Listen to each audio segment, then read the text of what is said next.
As the playoffs grow closer and closer and the playoff picture starts to take shape, we welcome you inside the Budweiser bullpen for a critical matchup in the South Division between the Amarillo Wranglers and the El Paso Rhinos. Hi everybody, Chiarenza here, bringing you all the action tonight.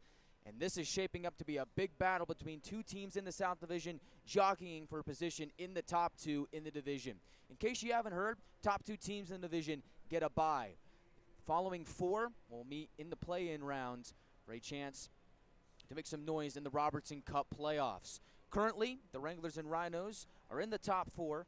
Rhinos sit in third place in the South Division with a record of 28-11-3-2 for 61 points on the year. The Wranglers right behind them, nipping on their heels with a record of 25-14-5-2 with 57 points on the season. Wranglers with a win here tonight in regulation can pull within 2 points of El Paso following night's end. Last night, the Wranglers got the job done in this very building against the Rhinos, as it was the third straight meeting between these two clubs, fifth meeting in the season series. The Wranglers came away victorious 3-2 in overtime in a game that featured no scoring in the first or third periods. Both teams combined for 4 goals in the second period, 2 for the Wranglers, 2 for the Rhinos. And then Topi Puikkonen scored the game winner in overtime to lift the Wranglers to victory. Grayson Gerhardt picked up the Wranglers' first goal of the game, just 56 seconds into the second period. For Gerhardt, it was his second goal of the season. Both of his goals have come against the Rhinos, so he might be known as the Rhino Slayer down in Rhino country. Look to have another big performance here tonight, as he will play on the second line in the absence of Roman Zapp. More on that when we get to the starting lineups. Jacob Miller scored the second Wranglers goal. He's been fantastic over the last couple of weeks. Miller picked up his third goal of the season in a 3-2 victory. Connor McDonough was stellar once again for the Wranglers in what was his 7th straight start. He stopped 23 of 25 to pick up his 21st win of the season, which ties him for second most wins in the North American Hockey League. He's tied with Mudbugs goaltender Sergei Lescarbeau, and he's only 1 win back of Matthew Alberti, the goaltender of the Janesville Jets. McDonough will get the start here tonight. He'll look to pick up win number 22 on the season. As for El Paso, their big guns didn't get on the board last night. Frank Defelski, Tori Lund, and Medrick Bolduc all held off the score sheet, but yet the Rhinos were able to squeak out a point with the loss in overtime, thanks to a big game from Eddie Schepler, who's really turned it on as of late. Schepler scored the first Rhinos goal. He's on a 4-game point streak, 2 goals and 2 assists in that span. Defenseman for the Rhinos, Paavo Hiltonen, also scored a goal last night as he picked up the second Rhinos goal. He's also having a pretty good stretch over his last 6 games, as he has 2 goals and 6 assists in that span. And Michael Manzi was the goaltender in net for the Rhinos last night. He stopped 26 of 29 in the loss. Tonight, Michael Manzi will get a break. We'll see Joe Lavulo in net for the Rhinos. And so that brings us to our Street Toyota keys of the game for the Wranglers. Shaping up to be a really big crowd here tonight. It's First Responders Night here in the Budweiser bullpen. Thanking and honoring all the first responders, not just in the Texas Panhandle, but all across America. Thank you for everything that you do. And because of that, it's shaping up to be one of the biggest crowds of the season. And so that takes us to key number 1. The Wranglers have to feed off this crowd energy. With a crowd like this, you know the fans are going to be buzzing. You got to get off on the right foot and use that energy to your advantage. You do not want to let the Rhinos take that away from you. They call it home crowd advantage for a reason. Use it to your advantage. Brings us to our next key, score first. The Wranglers have to score first and dictate the terms. I think that kind of plays off of feeding off the crowd energy. You know Wrangler faithful is going to be buzzing to begin the game. Feed off of that energy, get that first goal very quickly, and then dictate the terms from there. This is a Wranglers team that likes to play with a lot of structure, likes to play the game their way. You don't want to play from behind against a Rhinos team that also likes to do the same thing. As the Rhinos, when they score first, have a record of 21-1-0-1. When the Wranglers score first, they're 15-1-1.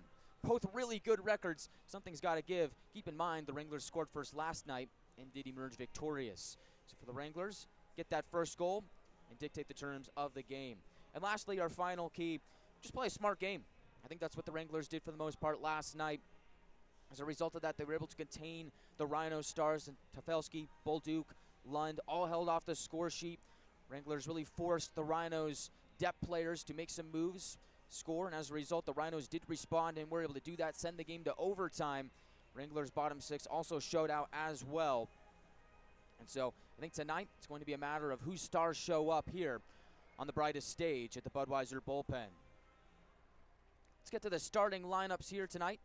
First, we'll start with the visiting El Paso Rhinos, as they'll be sending out their first line to begin the game. It's going to be Medrick Bolduc on the left wing, number 19 for El Paso, standing at 5'9", 180 pounds, 20-year-old forward will get the start for El Paso.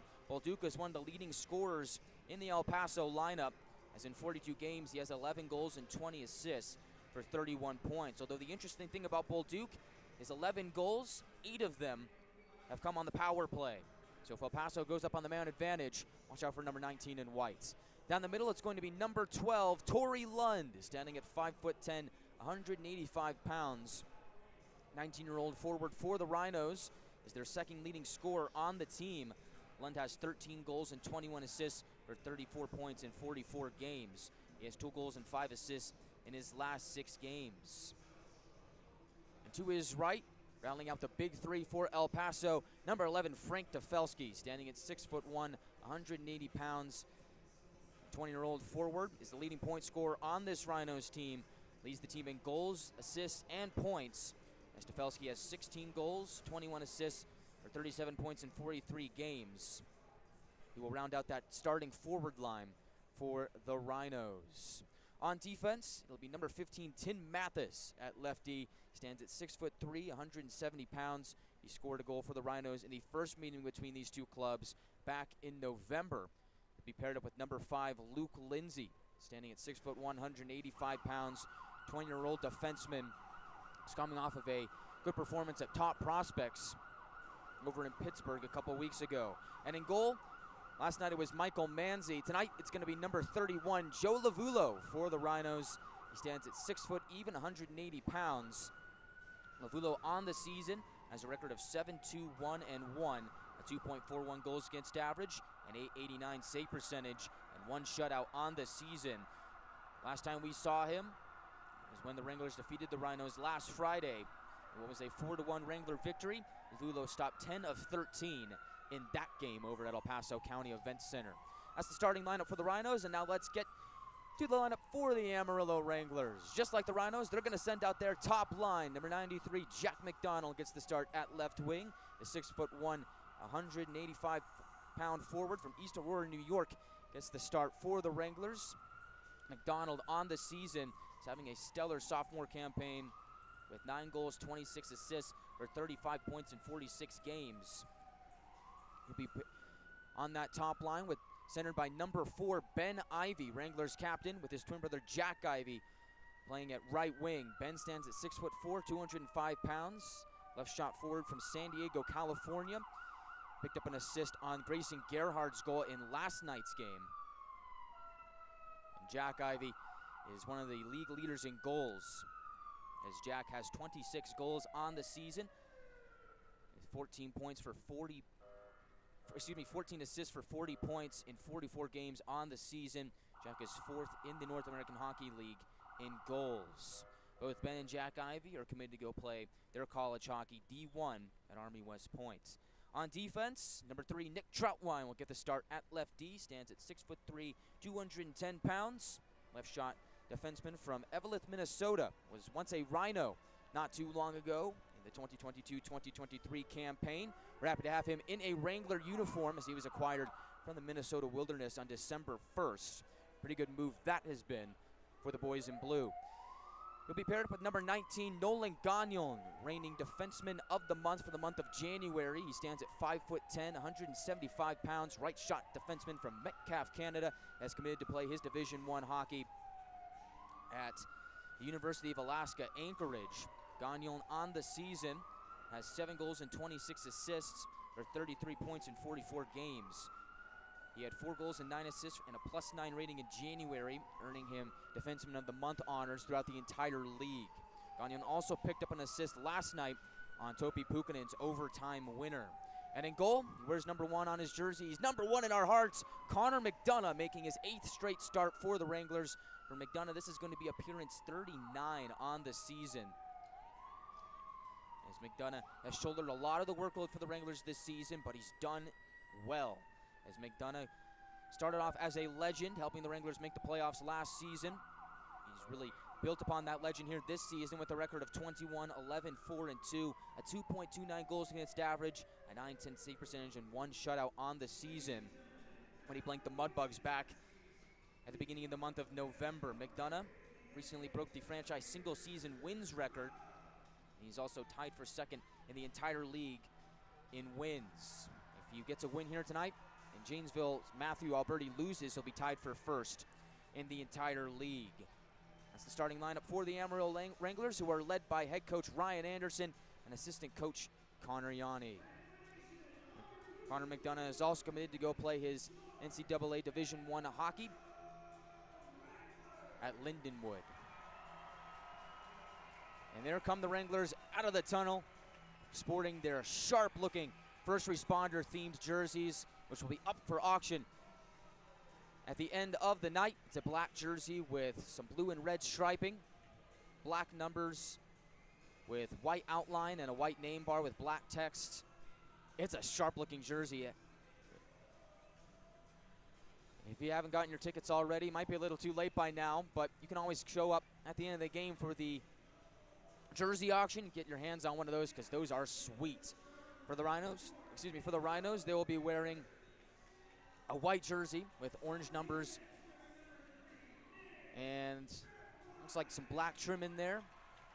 Pretty basic look for the Rhinos, as this is the 6th meeting of the season between Amarillo and El Paso. Amarillo leads the season series with a record of 3-2, although it's worth mentioning that 3 of the games so far in the season series have gone to overtime. The Wranglers are 2-1 in those instances. Shaping up to be a big night here at the bullpen, first responders night.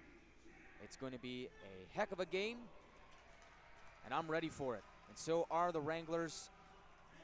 With time winding down in the regular season, Wranglers just have 14 games to go. Every point counts here tonight, and the Wranglers will look to pick up a big 2 points here on home ice. It's the 4th straight meeting between the Wranglers and the Rhinos. First responders night, we've got the Sheriff's vehicle out there. Fans still filing in what is shaping up to be the biggest crowd of the season. Coming up next, the national anthem from the Budweiser bullpen, and when we return, first period action from downtown Amarillo. Don't go anywhere. This is the Wranglers Hockey Network, presented by Smoke Wagon Beard Balm. This is Topi Puikkonen, and you are listening to Wranglers Hockey on YouTube.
Roll up that red carpet. We are all set and ready to go from downtown Amarillo. First Responders Night, presented by Smoke Wagon Beer Balm.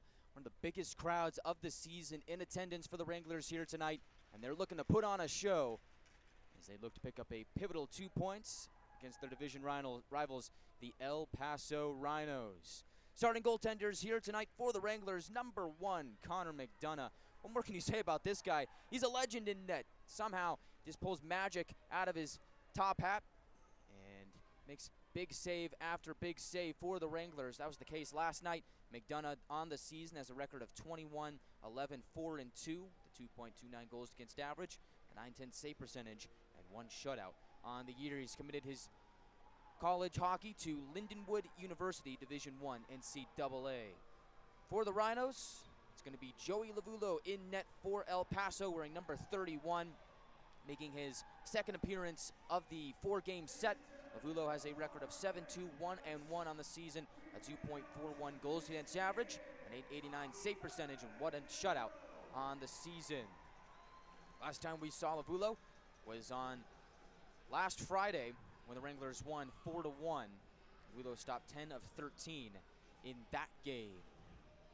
Wranglers wearing their first responder themed jerseys. Those will be up for auction at the conclusion of tonight's game. It's a black jersey with black numbers, white outline, some red and blue stripes mixed in, sublimated American flag on the shoulders. It's a really nice looking jersey. I'm excited to see the Wranglers put on a show in them here tonight. For the Rhinos, it's a white jersey with orange numbers, orange lettering, and some orange striping as well, as the Rhinos will skate from left to right. Wranglers from right to left, as you see it on NATV. And on our YouTube audio stream, we'll paint a picture for you here as we sit back and enjoy a fantastic night of hockey. Ben Ivey will take the draw against Tory Lund. And away we go from downtown Amarillo. Off the opening draw, the Wranglers tap it into the El Paso zone. Tim Mathis will swing it out towards the near side wall, looking for Frank Tefelsky, but getting in the way is McDonald. He'll center a feed that goes in and out the other side. Jack Ivey will paddle it down deeper, looking for McDonald. He's got him in the corners. Ben Ivey centers for Jack Ivey, and in the opening moments of the game, he rings it off the pipe. Rhinos go the other way. Tory Lund dancing towards the net, takes a shot, and defending him nicely is Troutwine. I don't think McDonough ever saw that shot, and if he did, Troutwine made sure that it was an easy save for him. The other way, Gagnon streaks in, takes a shot, and a blocker save by Lavulo. Goes high up into the air and out of play, stopping time just 41 seconds into the first period. Well, that's why you get to your seat and you get to your seat on time, because stuff like that can happen right off the rip. As the Wranglers winning the opening draw, quickly getting the work, that first line out there for Amarillo. Jack McDonald makes a good play in the corner, finds Jack Ivey in the middle, and his shot just rings off the left post. He's just inches away from making it a 1-0 game, about 30 seconds in. And the other way, Tory Lund with a big chance. McDonough making the stop. Troutwine, nice defensive plays. Off the draw, DeMarco takes a shot. Goes off the keister of a Rhino. And is propelled back out the center. McDonough will pump it back in. DeMarco will pump it back in. As Lavulo out to play it. Rhinos will turn up ice. Wranglers bottle the Rhinos up at the Wrangler blue line. Bouncing puck is settled down by Luke Morris, the former Rhino. As Morris was with El Paso last season. He had 10 points in 28 games in a Rhino uniform. This is his first full season as a Wrangler. As A.J. Reed gains the center red line, flips it into Amarillo territory, and heads towards the bench. Meanwhile, big man T.J. Ritchie bumps it out of his own zone. Rhinos will pick it up at their own blue line. Paavo Hiltonen, Finnish defenseman for the Rhinos, picked up the Rhinos' second goal last night. He'll swing it up ahead. And once again, the Wranglers are stout defensively on their own blue line. They'll charge the other way and hack it into El Paso territory. Wranglers from the corner try and center a feed. Rhinos get in the way of it, and going the other way is Carson Triggs. He'll knife his way into the attacking zone. Drop it off for Mason LaBelle. To the middle, and now a shot for the Rhinos goes off the pipe. Cade DeWolf still in the attacking zone. El Paso goes around the net. We'll get up to the left point. DeWolf makes a big check from Gagnon behind the Wrangler cage, as Amarillo is able to chop it back out to center ice. Well, it does not take long for these two teams to get acquainted with each other. Both teams ringing a shot off the pipe in the opening 2 minutes of the contest.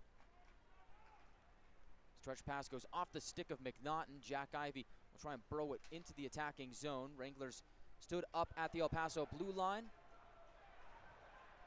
As they dump it into the attacking zone, the Rhinos will force it back out to center. Picked up by DeMarco. An open space in his own zone. 17:22 to go in the first period. As play converges on the near side wall of the Wranglers zone. Now the puck ricochets back out into the neutral zone. Both teams taking jabs at it. Now, finally, the Rhinos are able to settle down the puck. Just twisting it forward are the Rhinos to go deep into Wrangler territory. It's behind the goal line. Rhinos try and shimmy it up the near wall. Successful in doing so. They whip it towards the net. It's caught up in traffic. And now cleanly possessing it is Wranglers captain Ben Ivey.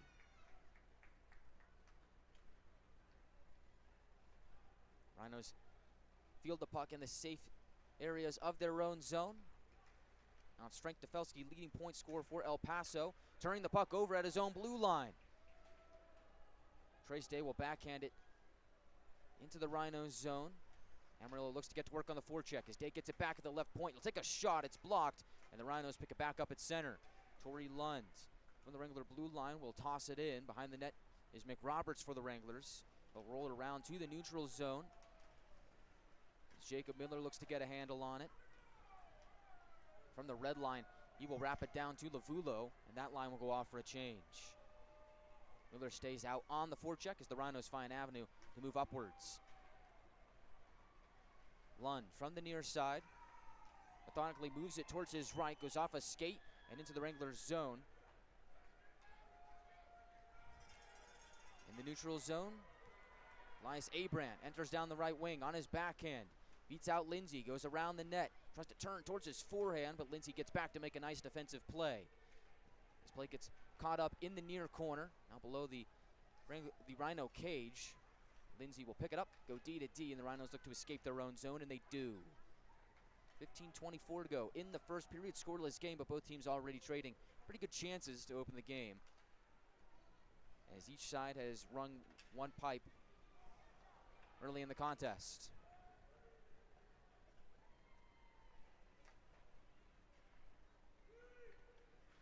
Rhinos try and burrow their way deep on the far side wall. Kate DeWolf tries to hem it in at the blue line. Wranglers are able to muscle him back out to center. Rhinos on a last swing at it. We'll get it down deep into Wrangler territory. McDonough out to play it. Wranglers work it up to Topi Puikkonen, the overtime hero in last night's game. As now El Paso gets the puck back. They'll enter down the middle. Streaking towards the net. They'll take a shot and a save made by McDonough on Tim Mathis, who's moving towards the goal. That might have been Kate DeWolf. And it was DeWolf. The font on the Rhino jerseys is kind of finicky. The ones kind of look like 7s, and the 6s kind of look like 5s. Still a scoreless game with 14:41 to go in the first period.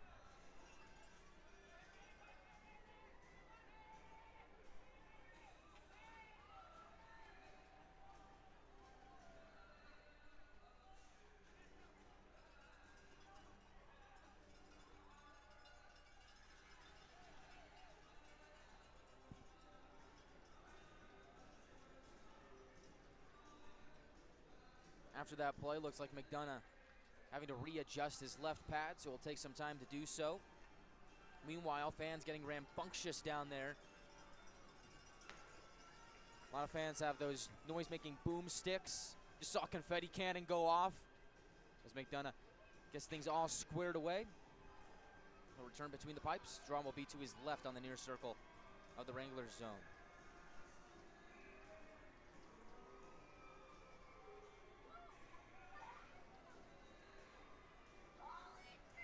It'll be Ben Ivey taking the draw for Amarillo. And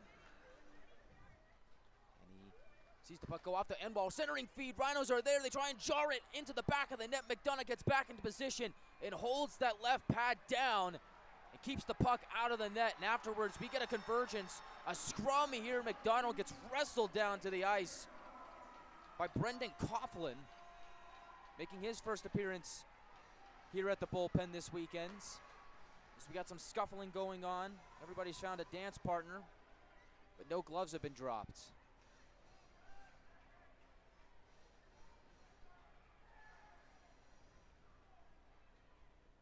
With the way this game started out, little chippy. Had a feeling it wasn't going to take long for that sort of stuff to take place. There we go. Just 5:27 into the first period. We have our first scrum, and something tells me it's not going to be our last one of the night either. Again, the draw will be on the near circle of the Wranglers zone. Ben Ivey will take it. His opponent appears to be Jake Cameron for the Rhinos. Ben wins that draw. Troutwine tries to ship it out. Rhinos hold it in across. Coughlin fans on the one-timer on the near circle. Make that the far circle. And the Wranglers are able to get the puck out of their own zone. Now Amarillo looking to get to work in Rhino territory. Jack Ivey finds McNaughton for a shot that's stopped by Lavulo. At the left point, Wranglers fire a shot towards the goal. Bounces back out to center. And now Amarillo will chop it back in. As McNaughton tries to drive his way in deeper into the attacking zone. Bouncing puck settled down by El Paso. They'll exit and move to the neutral zone. As down the left wing is LaBelle. They'll feed it towards the middle for Triggs. And a big hit blasts him off the puck. Nice read by Henry McRoberts to make the play. Now El Paso has it back in their own zone. They'll look to start their next breakout as they move with speed. Triggs to the middle for a shot and a save made by McDonough. Left pad save. He'll cover it up with his glove, and afterwards we get some more pushing and shoving as DeWolf is getting into it with a Wrangler in the near corner. I believe that's McRoberts who's in the thick of it.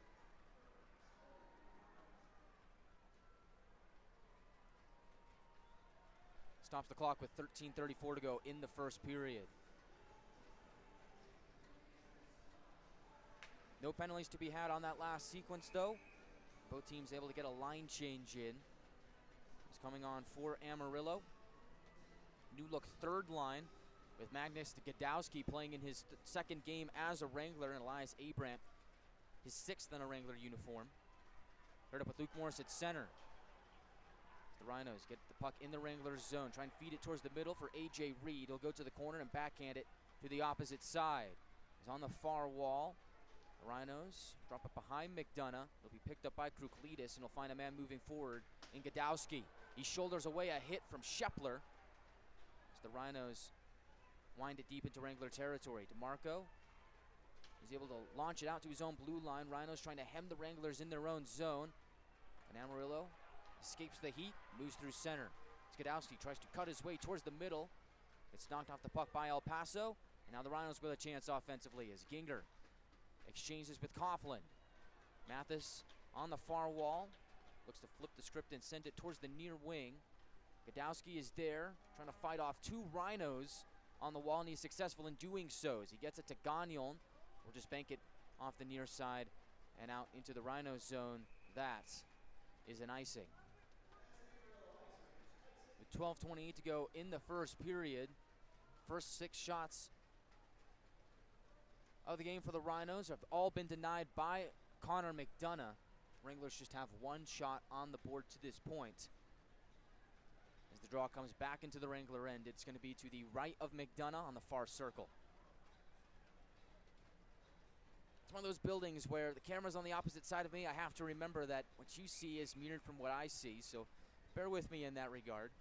But so far, it's been a pretty fun game. Fast action here at the bullpen. Rhinos win the draw. Hilton fumbles it at the Wrangler blue line. Rhinos are forced to regroup back out at center as Medrick Bolduc will chip it into the Wrangler zone. It goes off the end wall. McDonough plays it to the far side for Abrams. Bolduc on the attack, looks to peel it back, and the Rhinos do.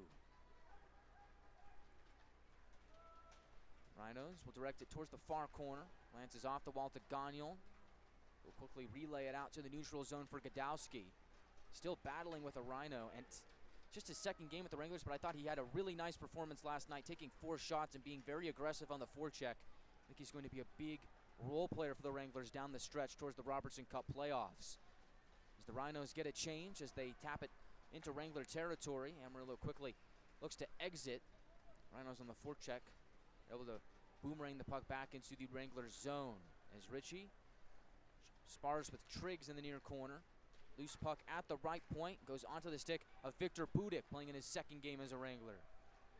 He looks to enter the zone, but the Rhinos were able to bottle him up, and now a big hit is thrown right in front of the Wranglers bench. That's Jacob Miller using his weight on K. DeWolf.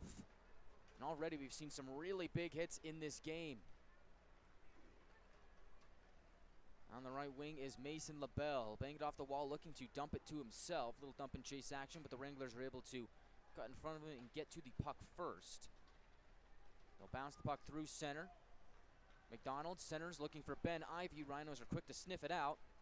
And they'll pitch it back out to the neutral zone where it's batted down by McRoberts. Wranglers can't touch it, otherwise it'll be a hand pass. Rhinos do shovel it back into the Wranglers zone, and Sal McRoberts tries to get it out. But a turnover here. Wranglers quickly get the puck back and escape any more dangers. Down the left wing is Ben Ivey. He'll fire a shot. That's stopped by the glove of Lavulo. Stops the clock with 10:33 to go in the first period. Scoreless game here from the Budweiser bullpen, but it's not for lack of trying. Both teams trading pretty good chances to begin the game. We're still scoreless in the Texas Panhandle. This is the Wranglers Hockey Network, presented by Smoke Wagon Beard Balm. This is Topi Puikkonen and you are listening to Wranglers Hockey on YouTube.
Welcome back to the Budweiser bullpen scoreless game. Wranglers on first responder night wearing their first responder themed jerseys. Sharp look, those jerseys will be up for auction following the conclusion of the game. The Wranglers win the attacking zone draw. Looks like somebody threw a chuck-a-puck out there. It's quickly picked up by the linesman as the Wranglers look to get to work. A little spar for it in the far corner of the Rhinos zone, but Luke Lindsay is able to escape with the puck. He flies through center to the left wing for Reed, tries to return it to Lindsay. The Wranglers are able to get in the way of that pass as Truklitis was there defensively. Rhinos back with the puck on their stick. Move down the near wall. Mathis has a glance off his stick at the left point. He'll wheel it down behind McDonough. Truklitis will pick it up. Find Puikkonen up ahead. Although the Rhinos again trying to hem the Wranglers in their own zone. Look to get back to work. But it was off a stick and out of play with 9:54 to go in the first period.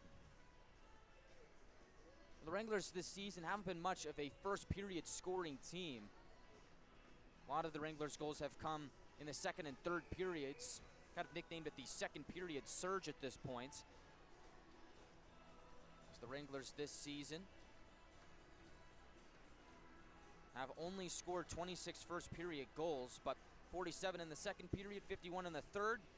They're poised to get better as the game goes on. As at the right point, the Rhinos take a shot towards the goal. It does get deflected. McDonough the save, and on the rebound, the Rhinos center and they score. It's Medrick Bolduc getting the goal for El Paso, and the Rhinos strike first.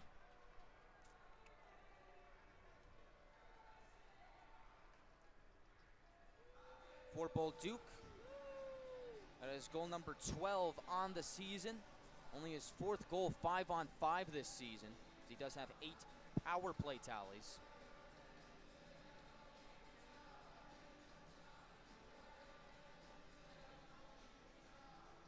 But his goal gets the Rhinos on the board first. Wranglers scored first last night. They ended up winning 3-2 in overtime. Tonight, it's going to be a different story. They're going to have to rally back here as the Rhinos score to make it 1-0. El Paso also leads the shot count 7-2.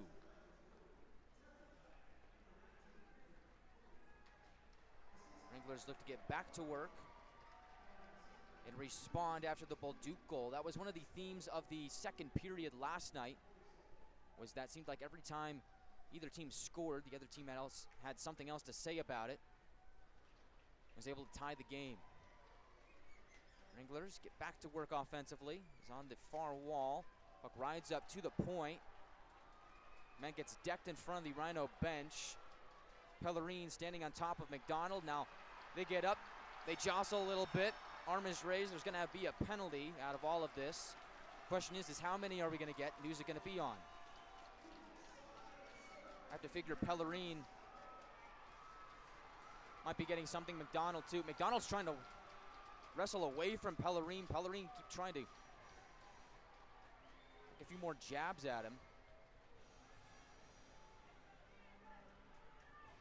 McDonald's going to go to the box.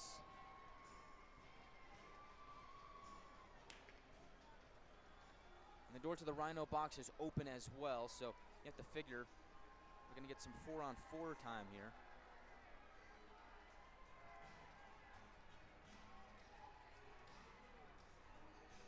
With 9:14 to go in the first.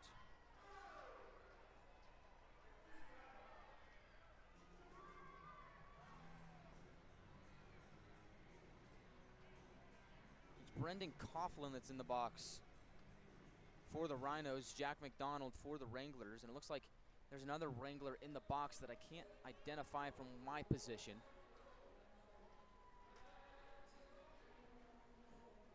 Looks like it's Ben Ivey. So 2 Wranglers in the box, 1 Rhino. We await what the official call is here.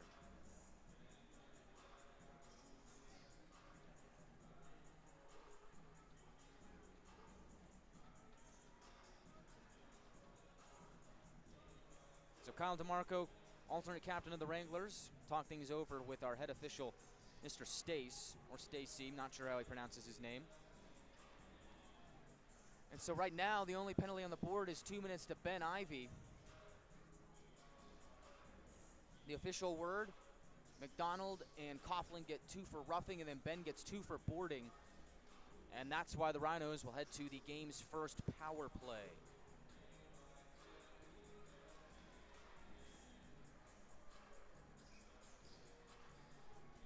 So, Rhino power play gets to work. It's 5th best in the North American Hockey League, 21.76% on the year. Wranglers penalty kill, it's a top 10 unit, almost 85%, 84.7. To be exact, that's 8th best in the North American League. So, Wranglers look to go 1 for 1 on the PKs. The Rhinos win the ensuing draw. Hiltonen on the line goes across for a shot that goes off the end wall, and geometrically to Bolduc. He'll swing around the net, go around to the near side, exchange with Reed, who shovels it down deeper. Centering pass goes off the stick of McNaughton. He'll pick it up and lift it all the way down for an opening clear.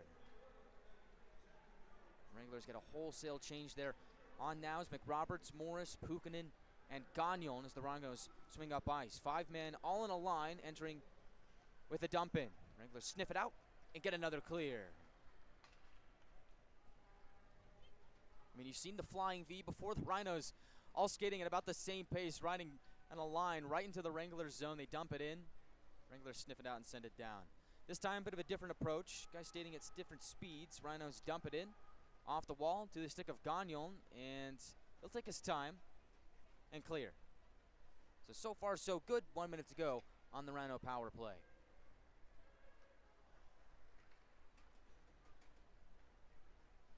Rhinos get bottled up at the Wrangler blue line. Good play there from Troutwine, and another clear for the Wranglers.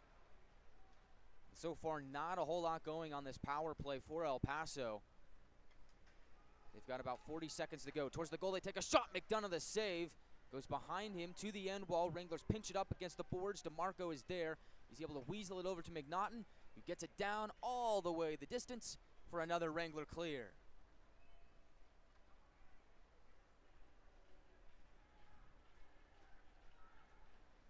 In the neutral zone, Lindsay drops it off as the Rhinos launch it in. McDonough out to play it, banks it off the near wall and out to the neutral zone. Lindsay had trouble settling the puck down at the Wrangler blue line. Is forced back out to center as the penalty is set to expire right now as Ben Ivy comes out of the box. The Rhinos move down the right wing. Shot goes wide of the net, goes around towards the far side. Ben fresh out of the box, exchanges with Puikkonen. Rhinos trying to pick it from his grasp on the forecheck, but they're unsuccessful in doing so. As Luke Morris dekes his way into the Rhinos zone. Bodies converge on the near wall.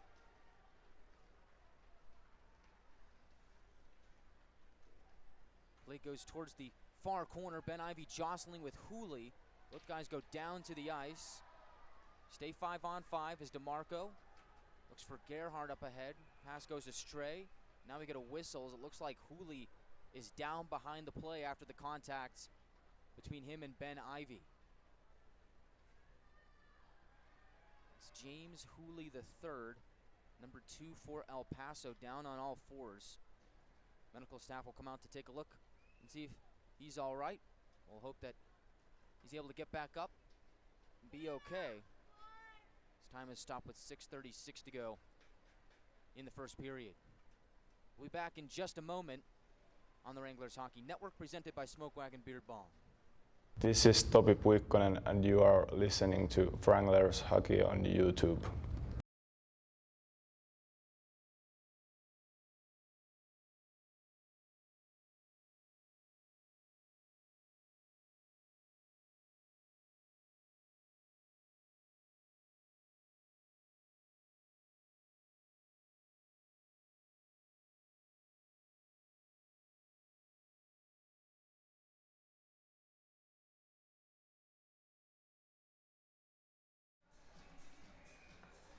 Good news for Rhino fans. James Hooley was able to get back up to his feet and work his way over to the Rhinos bench, is where he remains for now, although it looked like he's having trouble putting some pressure on his left foot. Keep an eye on him as the night goes on. The draw is on the near circle of the Rhinos zone. El Paso wins it, gets it up to the line, and with a little extra help, get it back out to center for A.J. Reed to enter the Wranglers zone. He exchanges with Walker, who slides it down below the goal line for Eddie Schepler, who's on a 4-game point streak. They'll leave it for Reed in the near corner. The Wranglers quick to converge on him. Play gets pinned up against the end wall. Fans take up a "Let's Go Wranglers" chant as the Rhinos lead 1-0 with 6:06 to go in the first. Pellerine comes away with the puck, slides it up to the far wall for Schepler, who drives it in deeper. Wraparound attempts from Rocker is shut down by McDonough. And now afterwards, a little more pushing and shoving as McDonough clamps down on the puck with 5:55 to go in the first.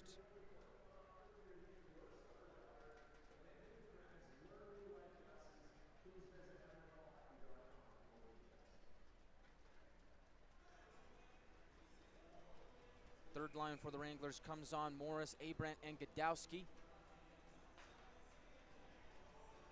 Luke Morris will take this draw against Jake Cameron. Morris has been excellent in the face-off circle for the Wranglers this season, as he wins that one there.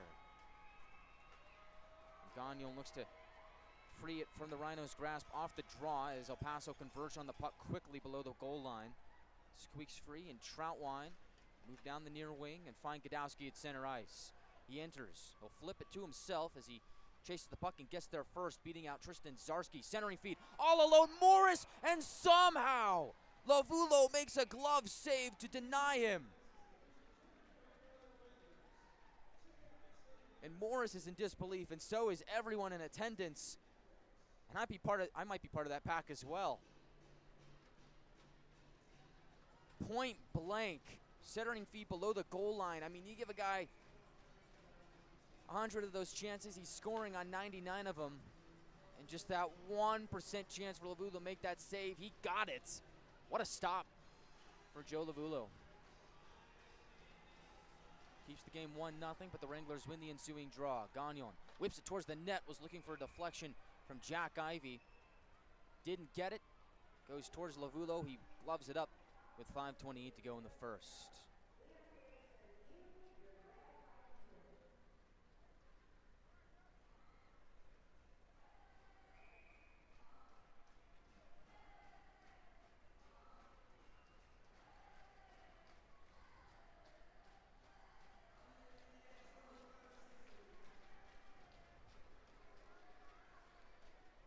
Off the draw. Rhinos get it back out to the neutral zone. Wranglers try and wrestle it back into the El Paso zone, but Mason LaBelle enters the Wranglers zone. Toe drag shot, kicked away by the right pad of McDonough to the far corner.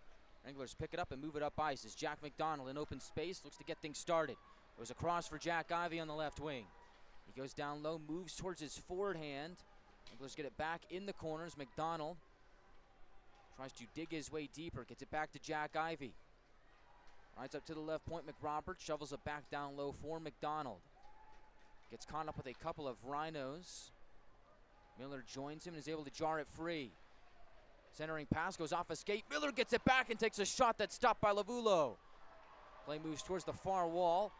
Miller backhands it to Semenuk. He'll whip it towards the goal. It goes in and out of the glove of Lavulo, but we get a whistle with 4:28 to go in the first. And Joe Lavulo has been sharp here tonight. Wranglers have had some pretty good chances so far in tonight's game. He's just made save after save here in the first period to keep the Wranglers off the board. With 4:28 to go in the first, it's the Rhinos leading 1-0. They also lead the shot count as well, 9-6. El Paso gets it out to the Wranglers zone off the draw. A.J. Ree goes behind the net, centering feed, goes off the stick of DeMarco and up to the right point. Rhinos settle it down, whip it towards the goal. Save is made, puck is loose. Rhinos jarring at it. Can they get it in? No. Wranglers stand tall, and they'll get it out to the blue line. Rhinos try and force it back towards the net. Is in the middle, they take a shot. Save made by McDonough on Shepler. Keeps it a 1-0 game. Is now Trace Day, flies through the neutral zone. Gets dragged down after entering attacking territory. Fans want a penalty, they're not gonna get it.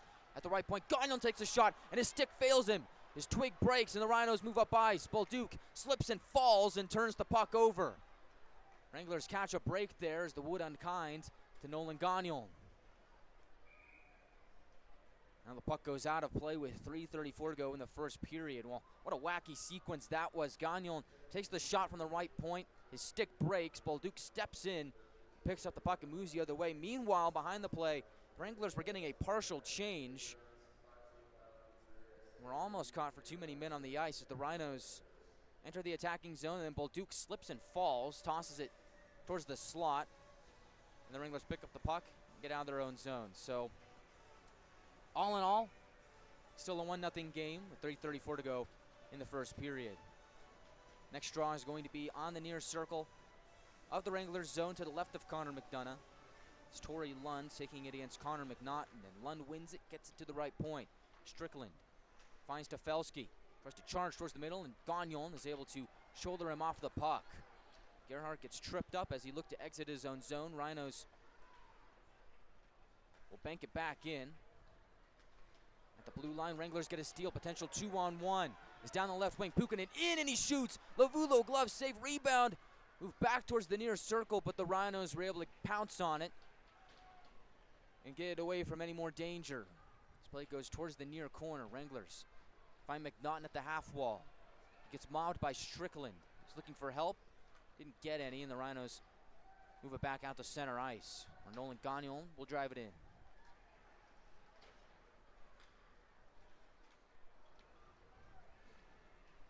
DeWolf enters, leaves it for LaBelle. He overskates the puck. It's picked up by Topi Puikkonen.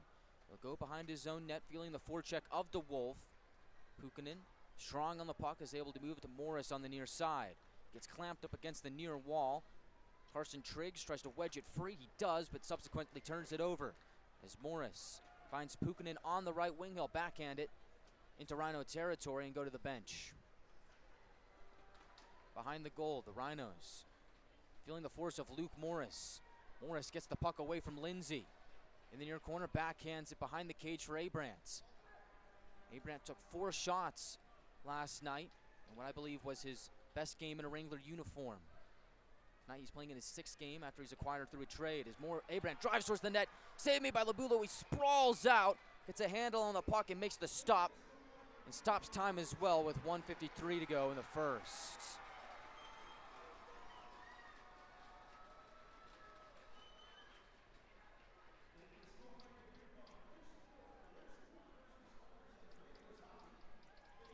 Luvulo making some big saves here in the first period. Rhinos had a pretty good lead in the shot count not too long ago. 7-2, I believe, at one point. And now the Wranglers have pulled within one.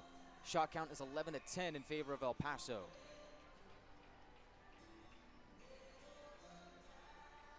Still got some time left here in the first period. Wranglers looking to make some noise. The first line goes out there to take the next draw. On the near circle, Wranglers win it. Jack Ivey flutters it towards the middle. Rhinos get a defensive stick on the puck. That was Pellerine, but it stays into the zone. And now with a little extra force and oomph, the Rhinos get it back out to center. DeMarco plays it forward off the skate of Jack Ivey into the air. He didn't know where it was. Rhinos step in and possess the puck, as they'll glance it into Wrangler territory. DeMarco picks it up in the corner, finds Jack Ivey behind him. They'll feather it over to Kruklides, as the tall defenseman moves to the neutral zone. And as he was doing so, Ben Ivey took a hit from Eddie Schepler right in front of the scorer's table. That draws an arm into the air for a penalty. So Schepler will take a seat with 1:12 to go in the first.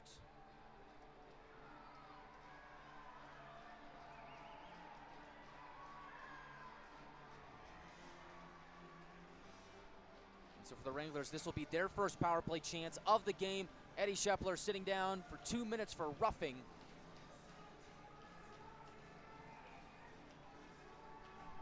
And so the third best power play in the North American Hockey League will get a chance to tie the game here late in the first period. Wrangler power play operating at about 22%.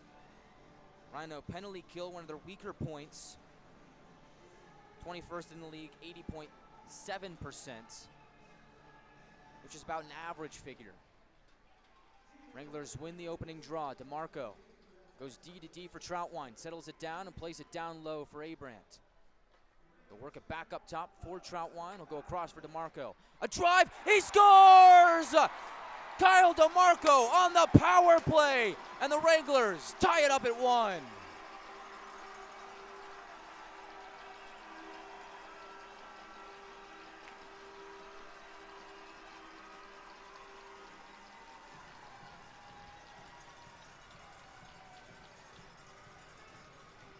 Kyle DeMarco with a bomb of a shot from the blue line. I don't think it got tipped in or anything in front of Luvulo. Went in clean. And it is DeMarco's goal from Troutwine and Morris with 59 seconds to go in the first period.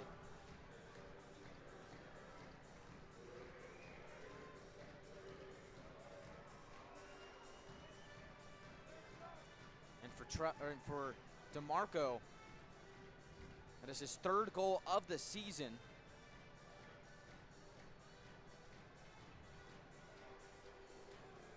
Nick Troutwine picks up his 5th point in a Wrangler uniform.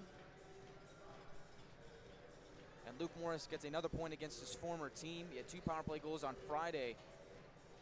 Last Friday, that is. As the Wranglers tied the game up late in the first period.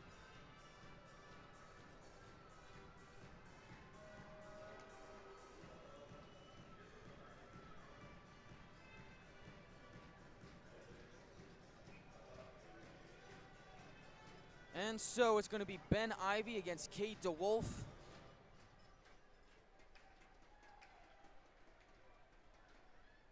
On the ensuing draw.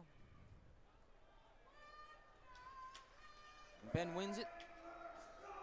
The Wranglers get back to work as on the left wing is Troutwine. He's able to weave his way down the wall. Get pinned up against the end boards by Mathis. Puck squeaks free to McDonald on his forehand. Muscles away to Wolf. Tries to drive towards the net, has to cut back, find a centering feed there for Ben Ivey. And the shot was blocked. It goes behind the goal for Jack Ivey. Gets it back to Ben, and the shot goes off a skate and wide of the net.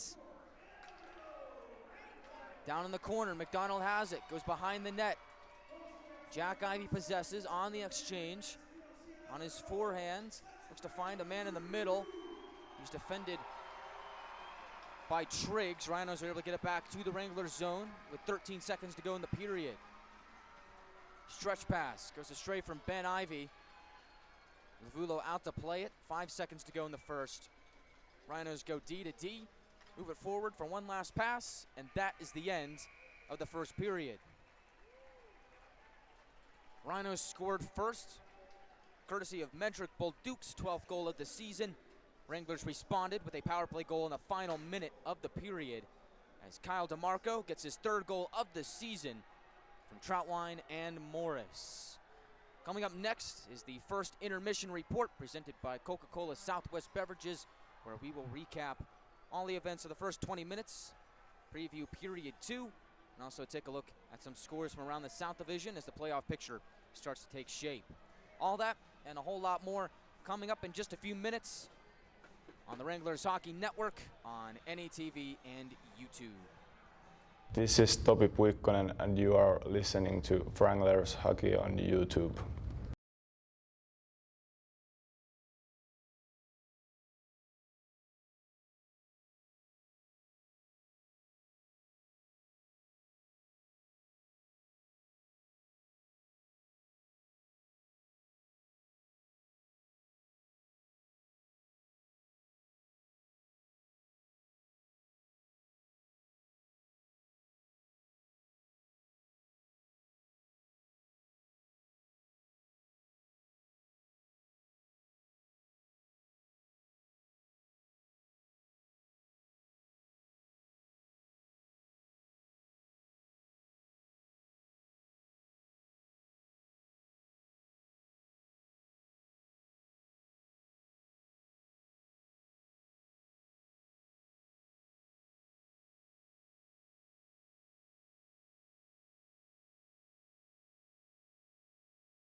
Welcome into the first intermission report. Wranglers and Rhinos all tied up at 1 here in downtown Amarillo from the Budweiser bullpen. It's the 4th straight meeting between these two clubs. I bet they're pretty sick of each other by now. But we play on. Wranglers and Rhinos getting a little chippy there in the first period, as it was El Paso opening the scoring as Mendrick Bolduc gets his 12th goal of the season with 9:47 to go in the first period. It's just Bolduc's 4th goal, 5-on-5 this season, as the Rhinos get on the board first. That goal is assisted by Torley Lund and James Hooley III. Wranglers looking for a response. Got it in the final minute of the period as they get a late power play opportunity. Kyle DeMarco takes a bomb of a shot from the blue line. It goes all the way through. Doesn't touch anything, doesn't hit Lavulo. It ends up in the back of the net. Wranglers tie the game up at 1 apiece through 20 minutes of play. Look at that, we're dead even. One's on the board, 1-1's your score, and 11-11 is your shot count. Tied up in every aspect of the game. Sets the stage for an exciting final 40 minutes as we bring in good friend of the program. You can hear him on Sports Drive at 5. He also does some other things around town. We got Tommy T here on the show. Tommy, thanks for coming on. How are you? Man, what an honor to be sitting in the Dennis J. Puska booth with your doing a great job in your freshman season with the team and bringing the excitement. It's old school hockey here in Amarillo, Texas. It is. Huge crowd. You can feel the excitement. A lot of stuff going on off the ice. It just reminds me of old school hockey in Amarillo, Texas. This place is buzzing, man. It is absolutely fabulous to see, man. Oh, we're absolutely rocking in here. I mean, this crowd is fantastic. We've got kids jumping around. We've got all sorts of fun things going on down there. We got beach balls going up in the air. We got noisemakers. I mean, this has got to be one of the best crowds, if not the best crowd of the season. And I thought the Wranglers have done a pretty good job of using that crowd energy, that crowd buzz to their advantage here in the first period. Absolutely, man. I just saw some good old school, and, that's going to be the theme of the night for me. Blue-collar hockey. You saw some physical one-on-one hockey, and it was beautiful, absolutely gorgeous seeing Katie get that goal right towards the end of the first period. Loved it. Couldn't have happened to the better guy, the assistant captain. Couldn't have happened to a better guy. What a way to end the period. I mean, DeMarco is having a fantastic season this year. He's the only Wrangler remaining from the initial squad that took the ice, I should say, 3 years ago. He's a leader on and off the ice, and so to see him get that goal, doesn't score a whole lot. He uses his shot to his advantage. He's got a wicked shot, a lot of force, a lot of speed, and I think the Rhinos saw that there as he takes that shot from the blue line. Wranglers go D to D. They cycle it low to high. Troutwine goes across for DeMarco, and he puts it in the back of the net. But you think about the timing of that goal. It's critical. Final minute of the first period, and what looked like the Rhinos were going to head to the locker room with a 1-0 lead. Well, now it's a 1-1 game. The Wranglers have the momentum. This crowd is buzzing. They got some life injected into them.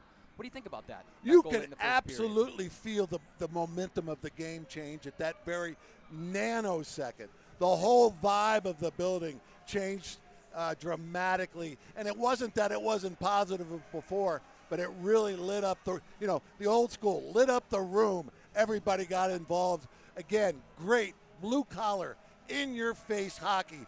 Here in RA, Ryan Anderson, head coach of the Wranglers, screaming and yelling on that bench, barking orders, getting into it. It's just great to see this kind of hockey. And the hockey, we used to call it the Hockey Town USA, but it is tonight, man. Great to see it. When you talk about blue-collar hockey, that old style, well, you know what that means. It means we might have a fight coming up somehow later tonight. I mean, that's some blue-collar hockey for you. I think we might be destined for something like that, considering it's the final game of a 4-game set. I mean, 4 straight games against the familiar opponent. I mean, you got to have some hatred between each other at the end of that.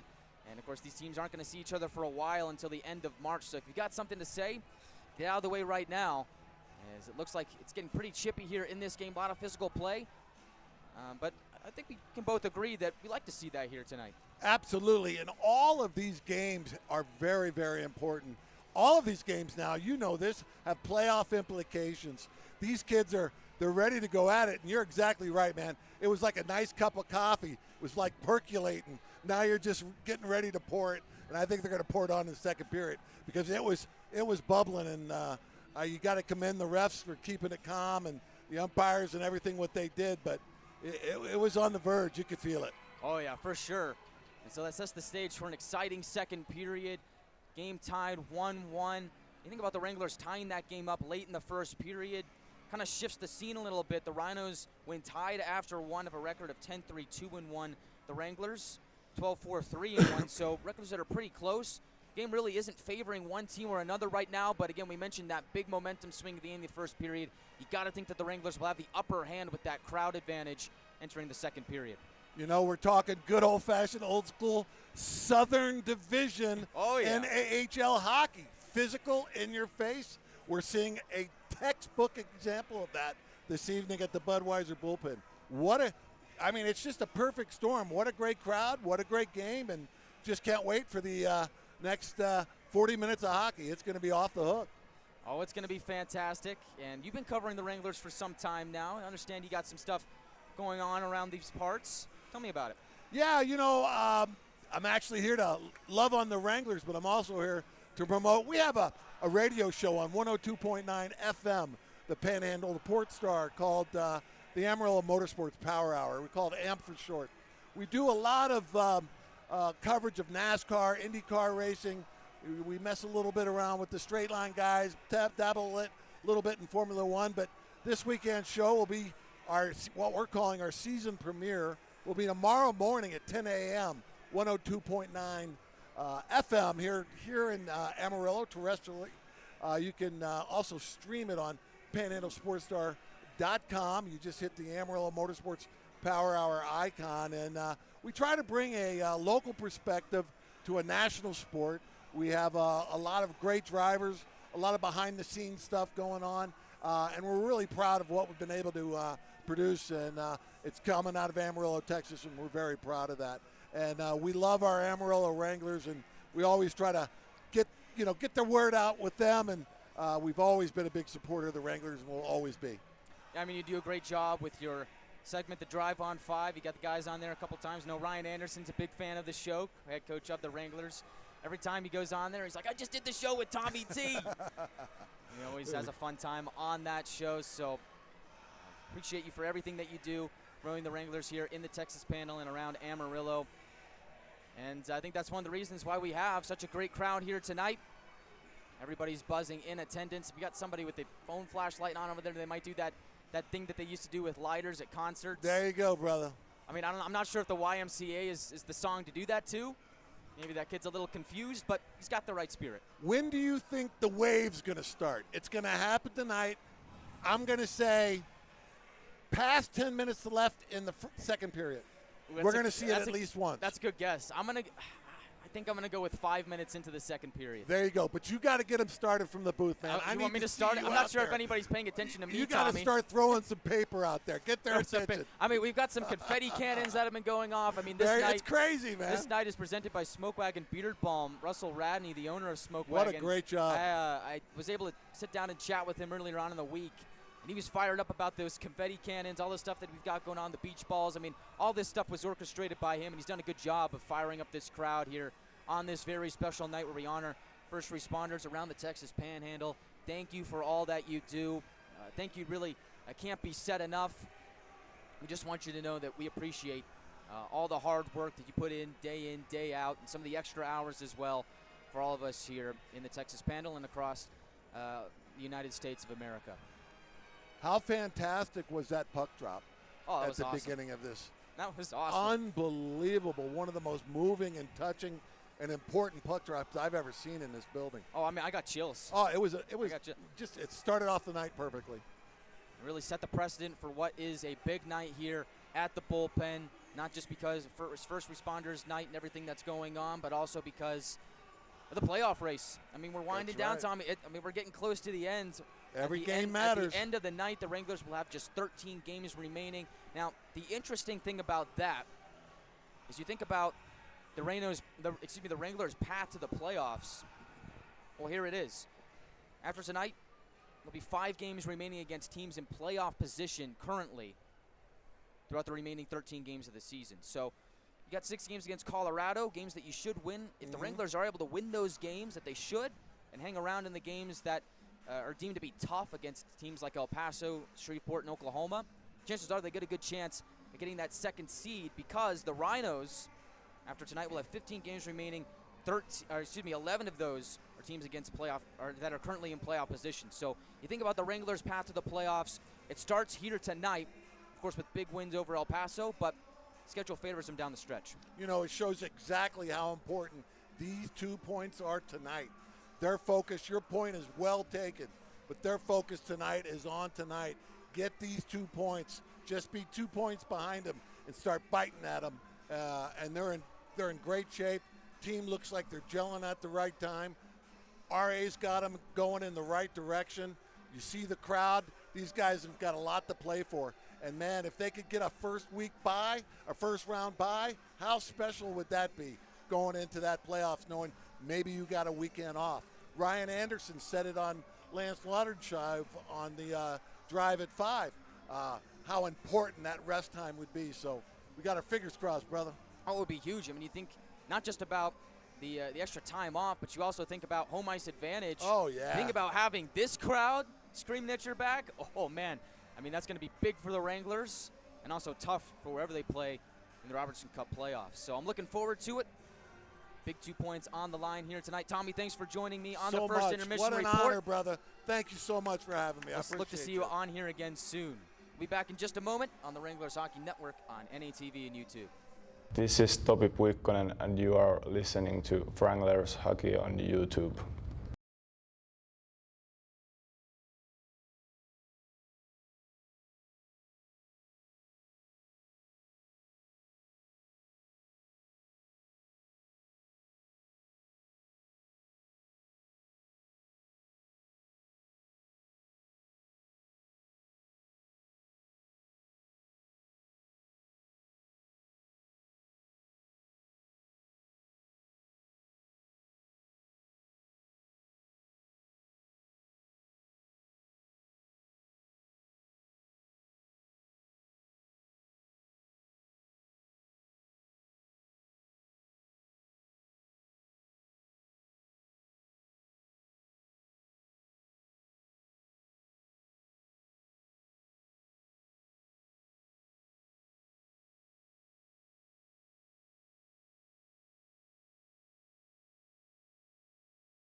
Welcome back to the tail end of the first intermission report, all tied up at 1 here at the Budweiser bullpen. Wranglers and Rhinos set to take the ice for second period action in just a moment. But first, let's take a look at some scores around the South Division. As we were just talking to Tommy about playoff pictures starting to take shape. I want to check in and see what everybody else is doing on a busy Saturday night in the North American Hockey League. So we'll start over in Greeley, Colorado. Warriors and Grit battling there. It looks like the Colorado Grits. Do you believe in miracles?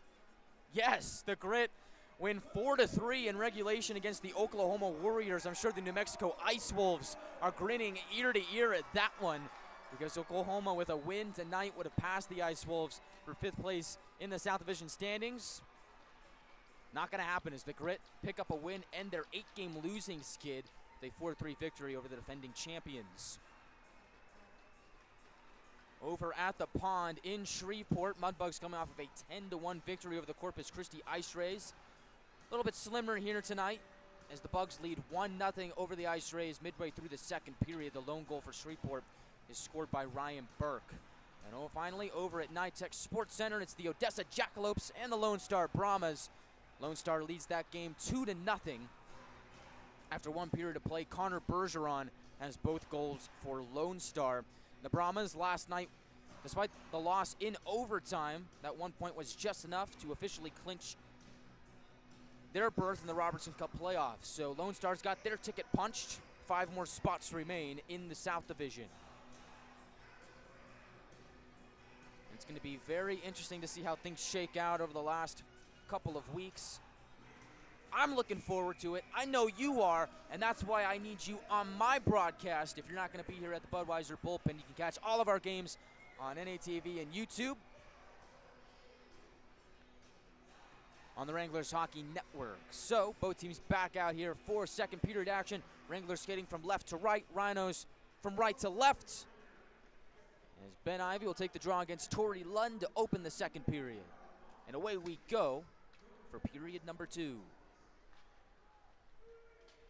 Behind the net, Nick Troutwine will pop it over towards the far wall. Shot from Lindsay is blockered away by McDonough. Play rolls back out to the neutral zone. Wranglers look to go on the attack, but the Rhinos pick their pocket and turn up ice. Bolduc moves towards the net. He'll shoot. Pad save by McDonough. Bolduc was looking to double dip and get his second of the game as he went right down Broadway. Players bunch up in the far corner. 2 Rhinos, 2 Wranglers there.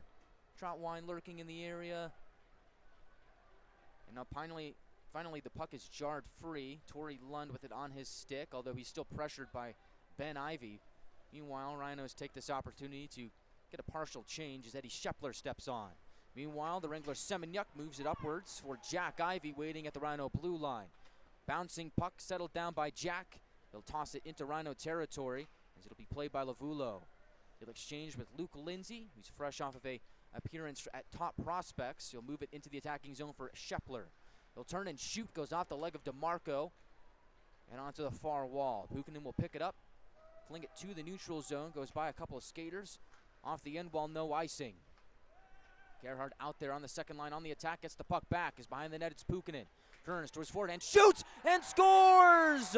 Topi Puikkonen makes it a 2-1 game. He now has 2 goals in his last 2, and the Wranglers have the lead.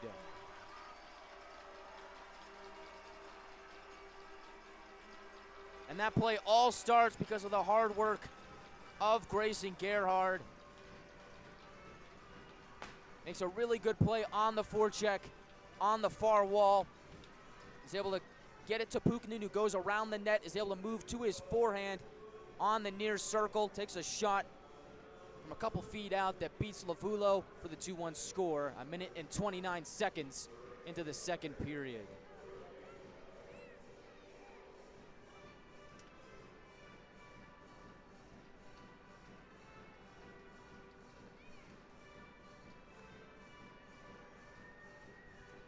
You think about the Wranglers, Gerhard scored in the opening minute of last night's game in the second period. Tonight, it's Puikkonen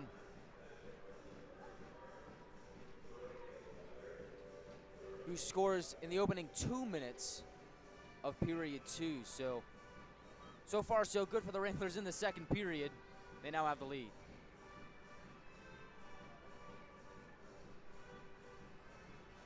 It's Topi Puikkonen's 20th goal of the season.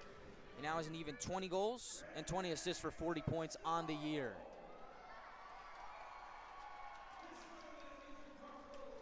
DeMarco will slide it to the near wall. Morris picks it up, returns it to DeMarco.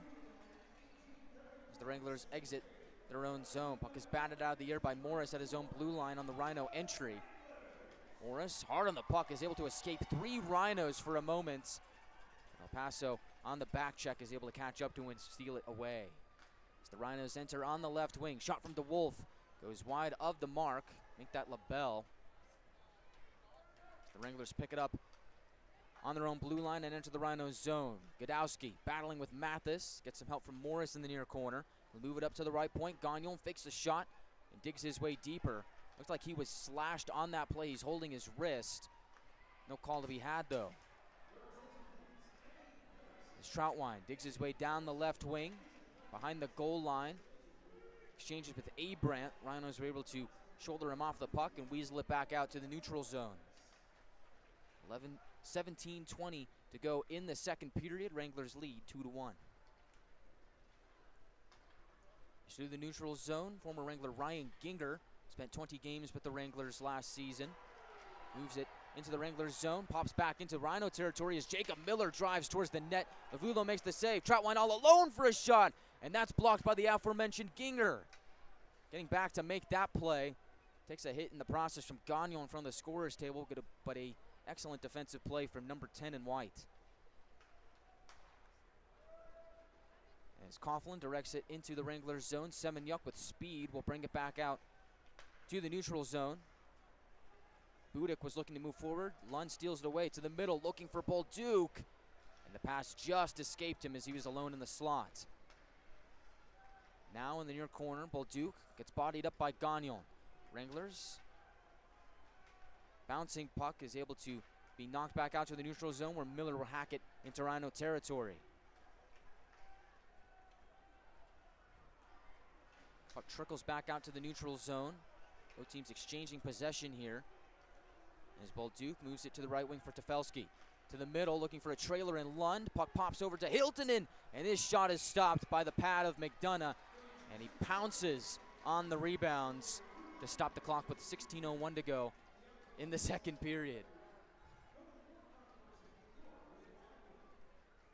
We're officially going to list Puikkonen's goal as unassisted, but I do believe that upon further inspection, Grayson Gerhard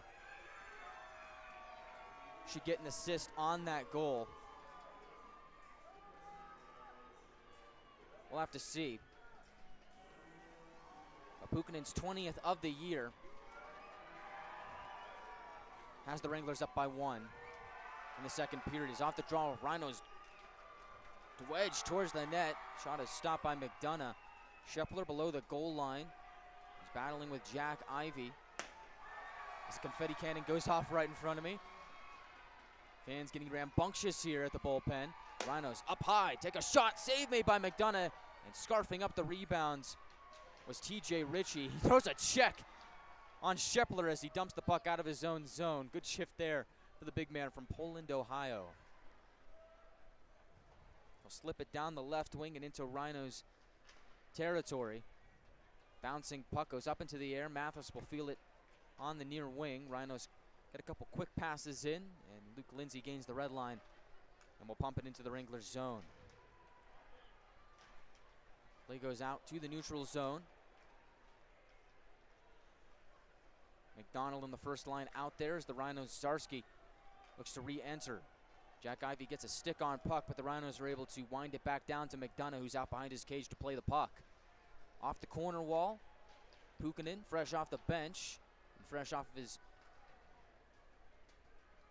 20th goal of the season, finds Ben Ivey. He finds Puikkonen in the middle. Right down Broadway, gets directed towards the far corner. Pinned up against the wall by Zarski. Puikkonen is able to kick it behind the net. Pellerine looks to get a stick on that puck, and he does, and gets it back out to the center and a little bit more. So it goes all the way back down to McDonough. 14:23 to go in the second period as the Wranglers once again get to work as they float it into attacking territory. Pellerine will pick it up and move it upwards for Ginger. He's looking for a man down the right wing in Cameron. Pass was just a little too far in front of him. Goes all the way down the distance. Wranglers get to that puck first. It's an icing on El Paso with 14:11 to go in the second period. Draw is going to be back in the Rhinos zone on the near circle. Third line out there for the Wranglers, Luke Morris. Face-off specialist and a little bit more, as he seems to be a Swiss Army knife. Jack of all trades will take this draw against Cameron. Off the draw, Abrant shoots! And it goes wide of the net. He picks up his own rebounds. Morris did a good job of winning the face-off and getting it to him for that shot right off the draw. Abrant tries to drive towards the net, gets spun down. Arm is up. We're going to get a penalty here with 13:53 to go in the second period.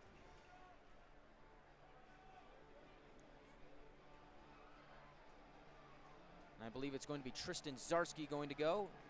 And my suspicions are correct. Zarski saying, wait a minute, what did I do? And about 5,000 people in attendance would say,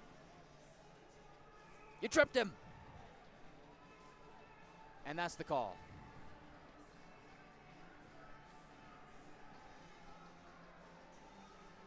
The Wranglers 1 for 1 on the power play so far. Look to go 2 for 2.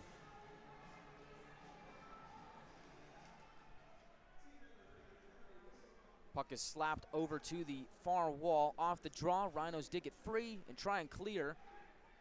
Ben Ivy lost his stick. He gets it back. Play rides up that wall. Wranglers hold it in at the point. Gagnon in, shoots, and a save made by the blocker of Lavulo. Rhinos unsuccessful in clearing the puck on the first attempt, and now on try number 2, Bradley Walker gets it all the way down to McDonough for a Rhino clear. Kills off about 30 seconds of the Wrangler power play. From the neutral zone, McDonald drops it off for Ben Ivy in stride. He'll leave it at the right point for Puikkonen, who wheels it all the way around to the opposite side for McDonald. Wranglers flip the script once more to the near corner for Puikkonen, and now up top it's Gagnon. Across for Jack Ivy, settles it down, finds Gagnon center point. Across for Ben Ivy.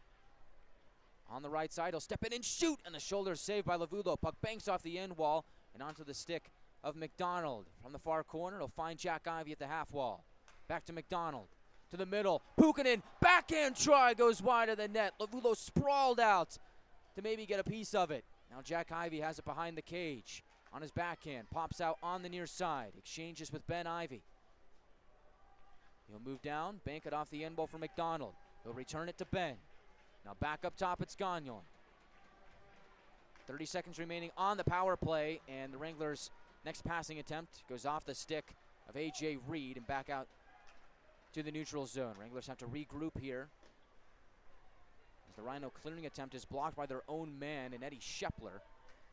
But he will pick the puck away from his own equipment and get the puck down for a clear. 10 seconds to go in the Wrangler power play.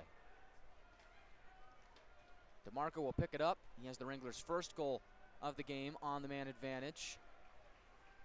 The Wranglers unsuccessful in this attempt, as out of the box is Zarski. So the Rhinos get the kill, as a big hit is thrown below the goal line. Morris gets the puck, moves it up top for a blast that goes wide of the mark. At the left point, Kruklides fires. Save made by Lavulo, but he has trouble with the rebound as the Wranglers get it back. On the near side, DeMarco whips it to the middle. Save made by Lavulo. Puck rolls in on the El Paso netminder. And he's not a gambling man. He's not going to take his chances. He gets a glove on it and holds it with 11:29 to go in the second period. Well, what a flurry of chances there for the Wranglers, and it all starts because of the big hit that was thrown by Luke Morris. If I'm not mistaken, I believe that hit was thrown on Paavo Hiltunen in the near corner below the goal line. And Morris, because of that hit, gets possession of the puck that starts that flurry of chances for the Wranglers. Luke Morris has really played his best hockey of the season with these last stretch of games. He's been fantastic in every asset of the game as the Wranglers win the next draw. They'll slide up below the goal line. McDonald battles it out with Strickler at the end wall. Ben Ivy is able to steal the puck free. Work it low to high for DeMarco, but the puck escapes him as it had other ideas. It'll go back into the Wranglers zone. Will be picked up by Kruklides. Rhinos on the attack, looking to get the puck back. As below the goal line, Bolduc was lurking. Rhinos do possess as Zarski drives his way in deep. Gets banked off the end wall by DeMarco. Wranglers trying to exit their own zone. Turning and shooting is Stefelski. Stick saved by McDonough. Now below the goal line is Bolduc. Shiftily moves to his back and tries to center a pass. And that's intercepted by Jack Ivy. He'll move up ice. Find Ben Ivy. Ben shoots. Glove saved by Lavulo. In and out of his glove. Rebound comes to McDonald. He'll throw it across for Jack Ivy. He'll settle it down. Push it around towards the near side as moving down was Gagnon. Held in at the right point by Miller on the Rhino clearing attempt, and now El Paso will pick up the puck in open space and exit their own territory. Zarski will fire it in on McDonough from the neutral zone, and he will snag it with 10:22 to go in the second period to give us our first media timeout of the second period. Fast-paced action here from the bullpen. It's the Wranglers on top, 2-1 with 10:22 to go in the second period. This is the Wranglers Hockey Network presented by Smoke Wagon Beard Balm.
Welcome back to the Texas Panhandle. Wranglers lead 2-1 with 10:21 to go in the second period. Straw is going to be in the Wranglers zone on the far circle. It's Cade DeWolf against Jacob Miller. The Rhinos come away with the puck off the draws. Lindsay from the right point stashes it down low below the goal line for LaBelle, although he's jockeying with 2 Wranglers. He gets it up top for Lindsay. He moves his way down the right wall, below the circle. Centering pass is stopped by McDonough.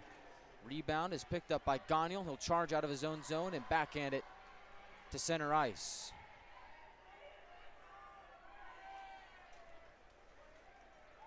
Miller will pick it up behind the Wrangler cage. Find Budick. Puck will trickle over to Trace Day. He finds Troutwine. As he gains the red line, he'll fire it in. Quick exit by the Rhinos. At the left side, it's Walker taking a shot. Goes off a leg. Onto the stick of Morris. Puck is swatted below the goal line by the Rhinos. Shepler will step in and possess the puck. He'll fling it below the goal line for Reed. Now behind the net, it's Walker. Defending him, McRoberts. Gagnon will step in and move the puck up and into the neutral zone. Morris tries to knife his way into the Rhino zone. Puck slides down below the goal line. As in the near corner, Abrandt battles with a Rhino. Abrandt wins the battle on his forehand. Spins at the half wall. And the puck gets knocked out of play with 8:49 to go in the second period.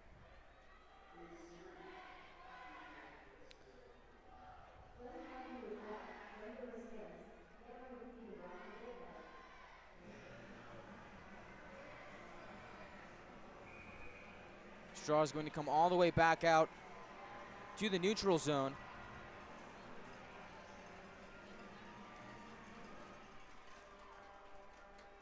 Rhinos win it. Coughlin will launch it into the Wranglers zone. Amarillo sees the puck ping-pong around, back out to the neutral zone where Zarski will hack it off the far wall. Comes to McDonough. TJ Ritchie will push it up to Godowski, and now charging ahead is Abrants. Rhinos will pick it up in their own zone as Ginger to the left wing for Cameron. Snap it around towards the far wall. Bodies come together in the far corner. Wranglers pick up the puck as they'll move down the right wing. Gerhard through center, over the blue line to McNaughton. Now back to Gerhard, and Puikkonen was streaking in as well, but Lavulo makes the save. McNaughton from the left corner looks to center. It goes back up top for Kuklidis. He takes a shot, deflection out in front. Kick save Lavulo, and the Rhinos send it all the way down for an icing with 7:43 to go in the second period.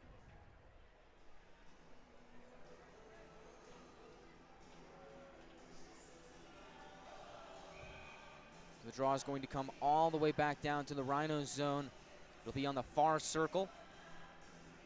McNaughton will take it against Torrey Lund. Lund wins it, finds Coughlin on the right wing. Puck goes up into the air. It's gloved down by Pellerine. Wranglers are able to move it back out to center.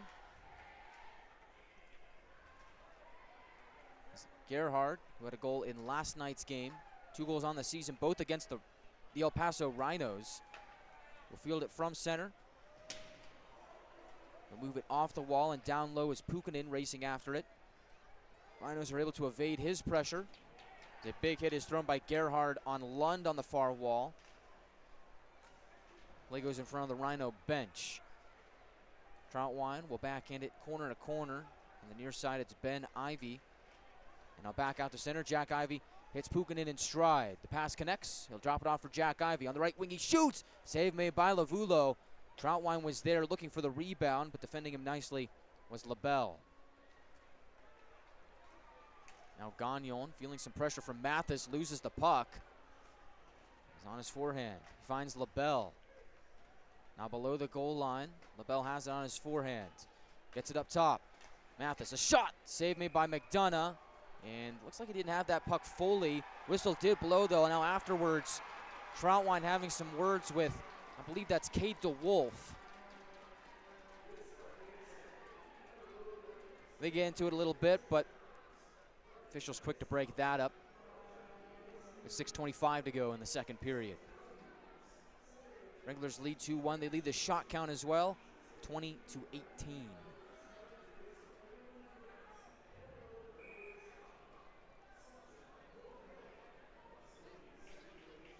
The ensuing draw is going to be to the right of McDonough.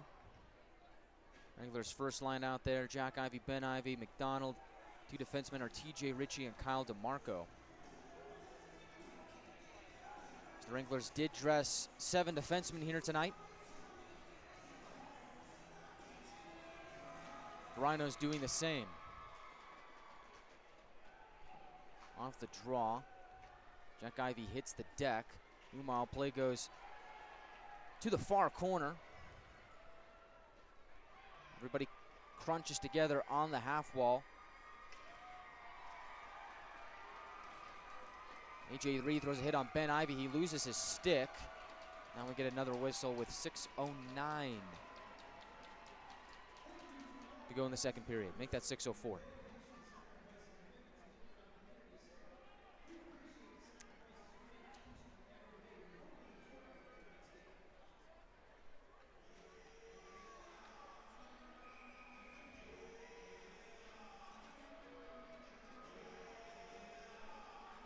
So the next draw is going to be on the far circle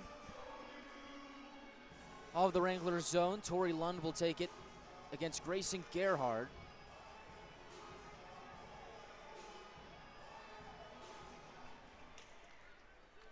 Rhinos win it. Zarski at the right point. Settles it down and shoots. McDonough makes the save. Looks like he had the rebound for a moment, but the Rhinos get it back. As in the middle is Lund. He tries to flutter it towards his right.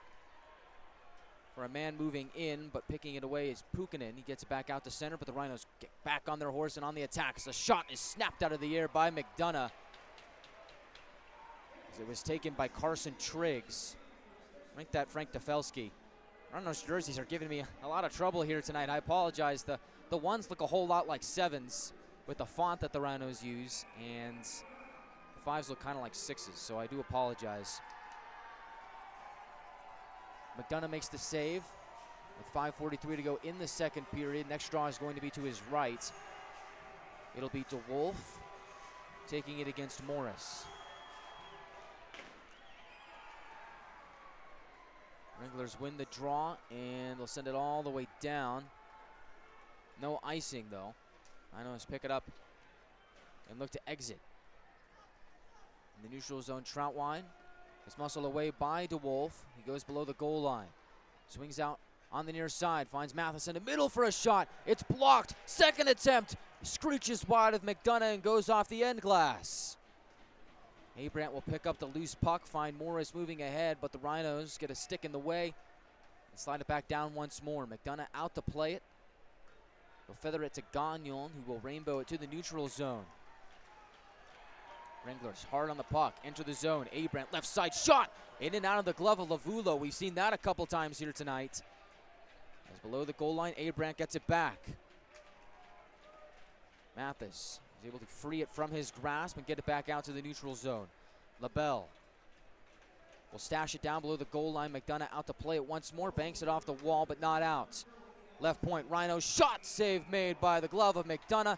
He reels it in as Paavo Hiltonen was looking for the score. McDonough makes the stop with 4:35 to go in the second period. Wranglers lead 2-1, but the shot count is now even at 20 shots apiece.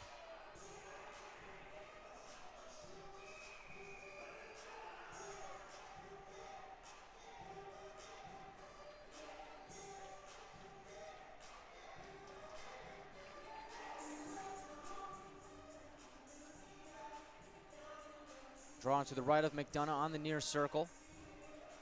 It's Ben Ivey against Cameron. Cameron wins it, finds Strickland for a shot. McDonough the save through traffic, and he smothers that and gets the whistle with 4:29 to go in the second period. So a couple big saves by McDonough on these last couple of sequences, and now it kind of feels like prime scoring chances are starting to come the Rhinos' way. Momentum starting to shift in their favor. Wranglers looking to put an end to that.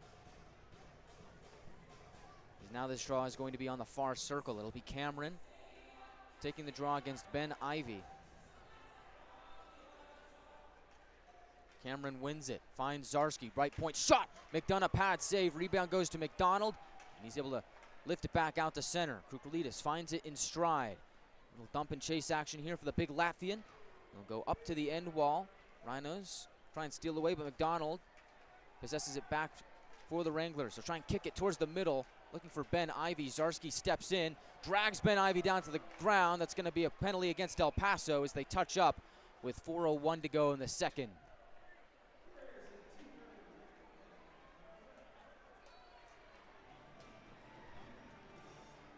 As Ben Ivy was racing after the puck, Zarski as well. Ben gets tripped up in the near corner, and now the Wranglers will get their third power play chance of the game.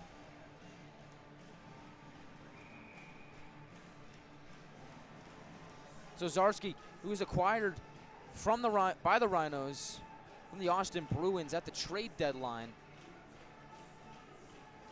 has to watch from the penalty box as his team looks to get the kill. Meanwhile, the Wranglers send out the second unit to begin the power play. Troutwine goes point to point for DeMarco. Across, Morris had the one-timer, net was open. He just couldn't get enough meat on that shot as it fluttered wide. Rhinos get the clear. And he knows it too. Look on his face, just couldn't get enough muscle on that one. Didn't hit it just right, but a good look there for Luke Morris. Here he is on the entry, centers it for McNaughton. Morris has it, gets it up top to Troutwine. DeMarco calls for it, he gets it, fakes a shot to the right circle. Ben Ivy across for Morris, settles it down and shoots. It's blocked by Hiltonen. Wranglers get the puck back as Morris goes low to high for Troutwine. Back to Morris at the half wall. They play catch as Morris finds Troutwine again. DeMarco calling for it. Trades places with Troutwine. They move down the left wing. Morris snaps it up to Troutwine. At the left point, gets it down below the circle for Morris. Troutwine again. 55 seconds on the power play. DeMarco blast! He scores again! Kyle DeMarco double dips. That's 2 power play goals for KD, and the Wranglers lead by 2. It's 3-1.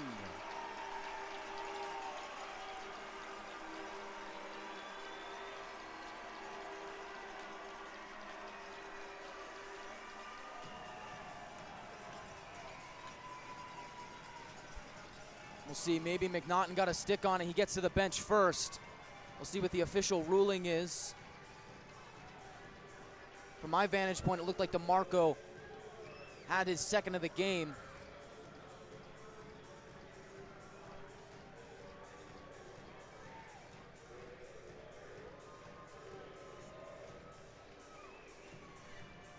We'll wait and see what the official word is.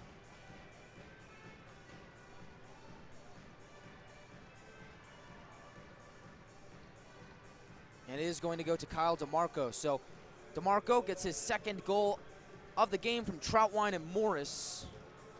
Wranglers have a 2-goal lead.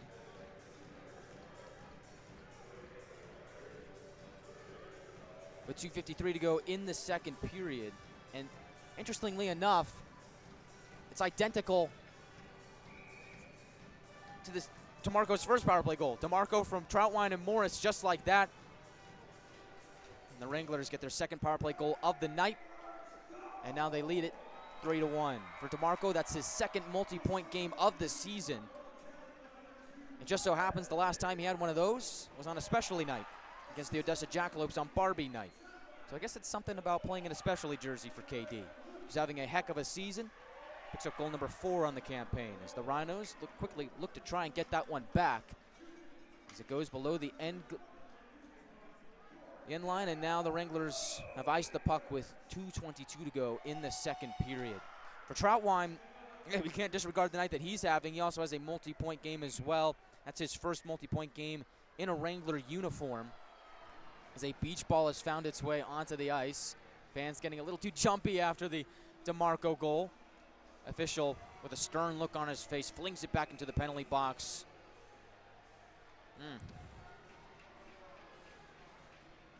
What a buzzkill.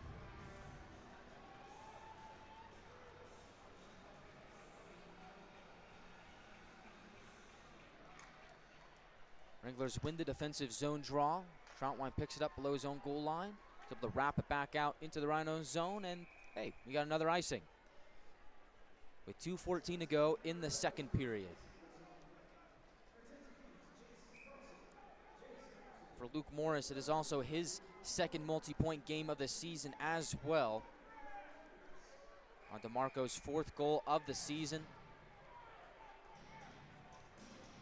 For DeMarco, that ties a season high in his career in goals. He had 4 goals in the 2022-23 campaign last season. And he's officially on hat-trick watch. Who would have thought? Wranglers have not had a hat-trick scored at any point this season. As the Rhinos take a shot that goes wide left of McDonough. Momentum carries it back out to McDonald, and he'll move through the neutral zone. Wranglers moving with speed here. Bouncing puck not going their way, though, as it's a contested puck right at the red line. Rhinos will shovel it and heave it towards the Wrangler blue line, where it'll be picked up by Ben Ivey. Looking for McDonald, and that's another icing, as it didn't connect with 1:44 to go in the second period.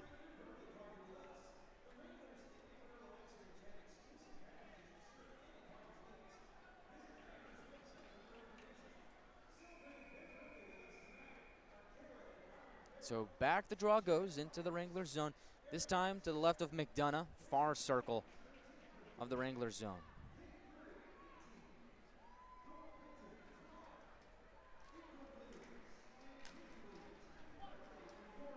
Jack Ivey is able to slip it to the neutral zone. It'll be picked up by Hiltonen. Fans on the initial dumping attempts, and now on the second attempt, he got enough steam on that one for an icing. But this time it's against the Rhinos. So Wranglers will have an offensive zone draw with 1:32 to go in period 2.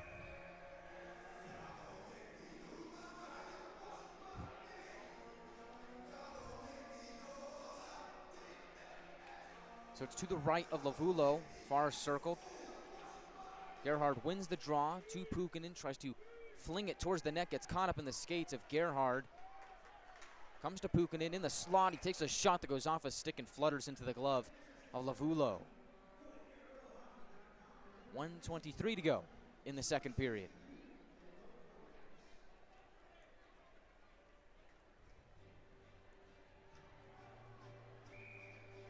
Big night here at the bullpen. Excellent crowd in attendance. One of the best of the season. Wranglers wearing their specialty jerseys. And just a reminder, Wranglers will be auctioning these jerseys off after the game. First Responders Night presented by Smoke Wagon Beard Balm. So Wranglers try and keep the puck in the Rhinos zone after winning the attacking zone draw. Rhinos are able to move it out of their own zone, but unfortunately it didn't stay on the playing surface. It took a leap into the Wranglers bench. Stops time with 1:09 to go in the second period. So now we're starting to see the game kind of slow down. A handful of icings, and now puck bounces out of play. Still over a minute to go in the second period. We saw the Wranglers score a goal late in the first period. Perhaps they can do the same here in the second, as they win another offensive zone draw. Puikkonen tries to move it down low for McNaughton. He'll move up into the corner with Mathis. Puck is jarred free. Kuklidas down the wall. Hacks it towards the net, goes wide of Lavulo. As we're under a minute to go in the second period. Rhinos on the attack. Tefelsky backhands it off the end wall. Karams to Morris. Rhinos are able to get the puck back as Lund finds Tefelsky. He'll drop it down low for Bolduc. He'll turn towards the middle, was looking for Lund streaking in. It goes in and out the other side. Now Lund gets it back. Right circle shot. Save made by McDonough. Wranglers sniff it out and send it to the neutral zone where it takes a couple hops. And goes wide left to Lavulo, but no icing. 13 seconds to go in the second period. The Rhinos pick it up behind their own cage. It looks like Pellerine's going to wait this thing out. This is the end of the second period. Wranglers off on the right foot. They lead 3-1 after 40 minutes of play. All they got to do is find a way to put a bow on it and go home happy with 2 points in their back pocket. Afterwards, we got a little bit of a skirmish between Luke Morris and Pellerine. Pellerine was kind of skating away. Morris took a little jab at him. They'll exchange a few words. And they'll get broken up by the linesman. We'll set the stage for an exciting third period. Wranglers lead 3-1 coming up next on the Wranglers Hockey Network. It's the second intermission report presented by Coca-Cola Southwest Beverages, where we will recap all the events of the first 40 minutes of play, look ahead to the final 20, and also take a look at the playoff picture and what's going on around the South Division as we take a peek at our out-of-town scoreboard. All of that coming up and a little bit more on the second intermission report in just a couple of minutes on the Wranglers Hockey Network, presented by Smoke Wagon Beard Balm.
Welcome back to the Budweiser Bullpen. Wranglers lead by 2. 3-1 is your score through 40 minutes of play as we welcome you in to the second intermission report brought to you by Coca-Cola Southwest Beverages. Wranglers are sitting pretty right now, 2-goal lead, although they say that the 2-goal lead is the most dangerous lead in sports. Wranglers can't get complacent here in the third period. Just have to find a way to shut down the Rhinos and put a bow on it and ride out of here with 2 points in their back pocket, which proved to be crucial in the playoff race. Let's recap the scoring as it was El Paso getting on the board first. Their only goal of the game to this point was scored by Medrick Bolduc with 9:47 to go in the first period. As that goal was assisted by Torrey Lund and James Hooley III. So Bolduc gets the Rhinos on the board first, but ever since then, it's been all Wranglers. As late in the first period, Wranglers get a power play. And with 59 seconds to go in the period, Kyle DeMarco blasts a shot from the line by Lavulo for his first goal of the game from Troutwine and Morris. And that was a goal that I think is going to prove to be very critical, or I guess at this point was critical, into how the rest of the game is going to shake out. Because you think about the Rhinos potentially going into the locker room with a 1-0 lead. Well, DeMarco scores on the power play. That not only ties the game, but it also gets the crowd energized as well. And we had Tommy T from the drive at 5 on the first intermission report, and he agreed that fired up the crowd could bode well for the Wranglers in the second period in terms of coming out with a lot of energy. Well, Wranglers did just that. Topi Puikkonen scores a minute and 28 seconds into the second period for his 20th goal of the season. He now has 2 goals in his last 2 games. As Puikkonen starting to go on a roll here. He now has 20 goals and 20 assists on the season after scoring the overtime winner last night, and now the go-ahead goal in tonight's game. So the Wranglers at that point led 2-1, and now later on in the second period, again, the Wranglers get a late power play chance as Tristan Zarski goes to the box. Guess who? Kyle DeMarco gets his second goal of the game from Troutwine and Morris. The exact same goal that was scored at the tail end of the first period. DeMarco from Troutwine and Morris. I guess that seems to be the money play for the Wranglers here tonight, as all 3 of those guys have multi-point games. DeMarco has 2 goals here tonight, and he's tied a career high in goals in this league with 4 on the season. DeMarco using his big booming shot to his advantage here tonight to the tune of 2 goals. Wranglers with a 3-1 lead heading into the third period of play. As we talked about with Tommy T, this is far and away the Wranglers' biggest and best crowd of the 23-24 season. And they've done a really good job of feeding off of this crowd energy. And I think it was important that the Wranglers were able to rally back after Bolduc scored the opening goal of the game. It's tough to let up the first goal of the game, especially with a big crowd like this, and really rally back the way that the Wranglers did. I think about Bolduc scoring that goal. I wouldn't say that it necessarily sucked the life out of the building, but I mean, anytime the opposition scores in enemy territory, it gives a little jolt to the home crowd and kind of silences them a little bit. And so I think it was good that the Wranglers got that late goal in the first period from DeMarco to get them on the board, tie the game up going into the first intermission, which totally changes the approach going from period 1 to period 2. And the Wranglers had the crowd back on their side, all energized after the late goal from DeMarco. They rode that momentum through the second period. They really get 2 goals out of it. El Paso did have their chances, no doubt about that. Rhinos lead the shot count 25-22 at this point, but the Wranglers lead 3-1. Something that I have noticed as Rhinos goaltender Joe Lavulo, your starter for El Paso here tonight, is he seems to be having trouble holding on to saves with his glove hand. I can't recall exactly the figure, but it seemed like there was a good amount of times in the second period where he was making saves with his glove hand and it would just pop in and out of his glove, and he was giving up big-time rebounds there in the slot and below the circle. So you have to think that that is on the Wranglers' radar at this point in the game. Look for them to maybe shoot for rebounds. knowing that Lavulo is having trouble with his glove hand, maybe have an extra man crashing towards the net to pick up that rebound should he continue to have trouble snaring those shots out of the air with his glove hand and hanging on to them. Lavulo, to this point, has stopped 19 of 22. Connor McDonough has stopped 24 of 25 shots faced to this point. The Wranglers pick up 2 points here tonight. They will be within 2 of El Paso for the 3rd place spot in the division, as they are currently chasing the Rhinos and the Shreveport Mudbugs, looking for one of the top 2 spots in the South Division, looking for a potential first round bye. We'll see if they can do it. We'll also see what's going on around the rest of the league. When we come back on the second intermission report, when we check in on the out-of-town scoreboard, take a look at the playoff picture a little bit more, talk some shop here on a Saturday night. All that and a little bit more on the Wranglers Hockey Network. Second intermission report presented by Coca-Cola Southwest Beverages. This is the Wranglers Hockey Network presented by Smoke Wagon Beer Bong.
Welcome back to the bullpen as the second intermission report rolls on. Guy Chiarenza here as the Wranglers have a 3-1 lead after 2 periods of play. Let's check in on the rest of the South Division before we talk about the playoff picture.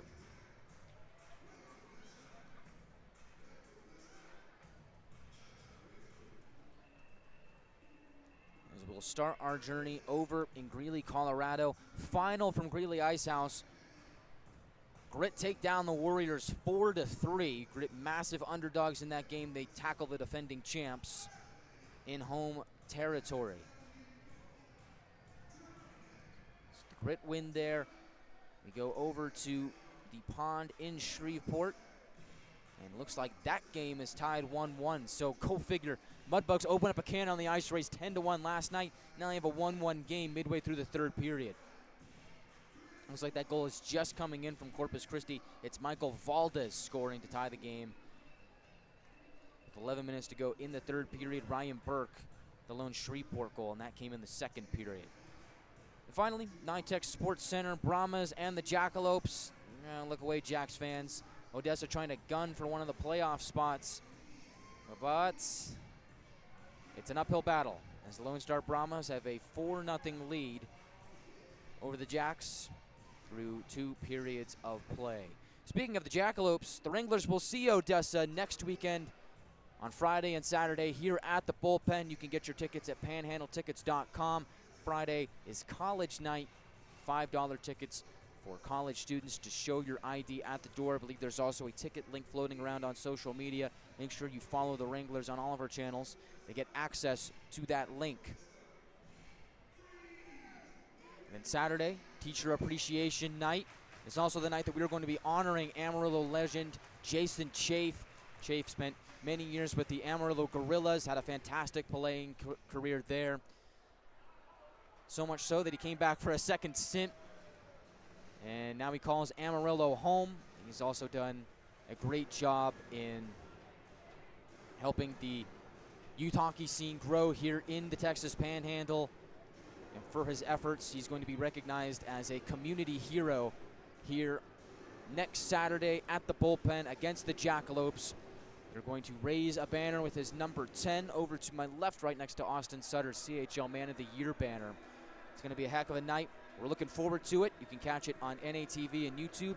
Otherwise, get your tickets at panhandletickets.com and come on down for 2 big nights here at the Bullpen. It's also worth mentioning that teachers get in, I believe, free on Saturday for Teacher Appreciation Night. You just have to show your teacher ID. I didn't know teachers had ideas, but show your teacher ID or your school ID at the door, and you can get in for free. We're also accepting donations for school supplies.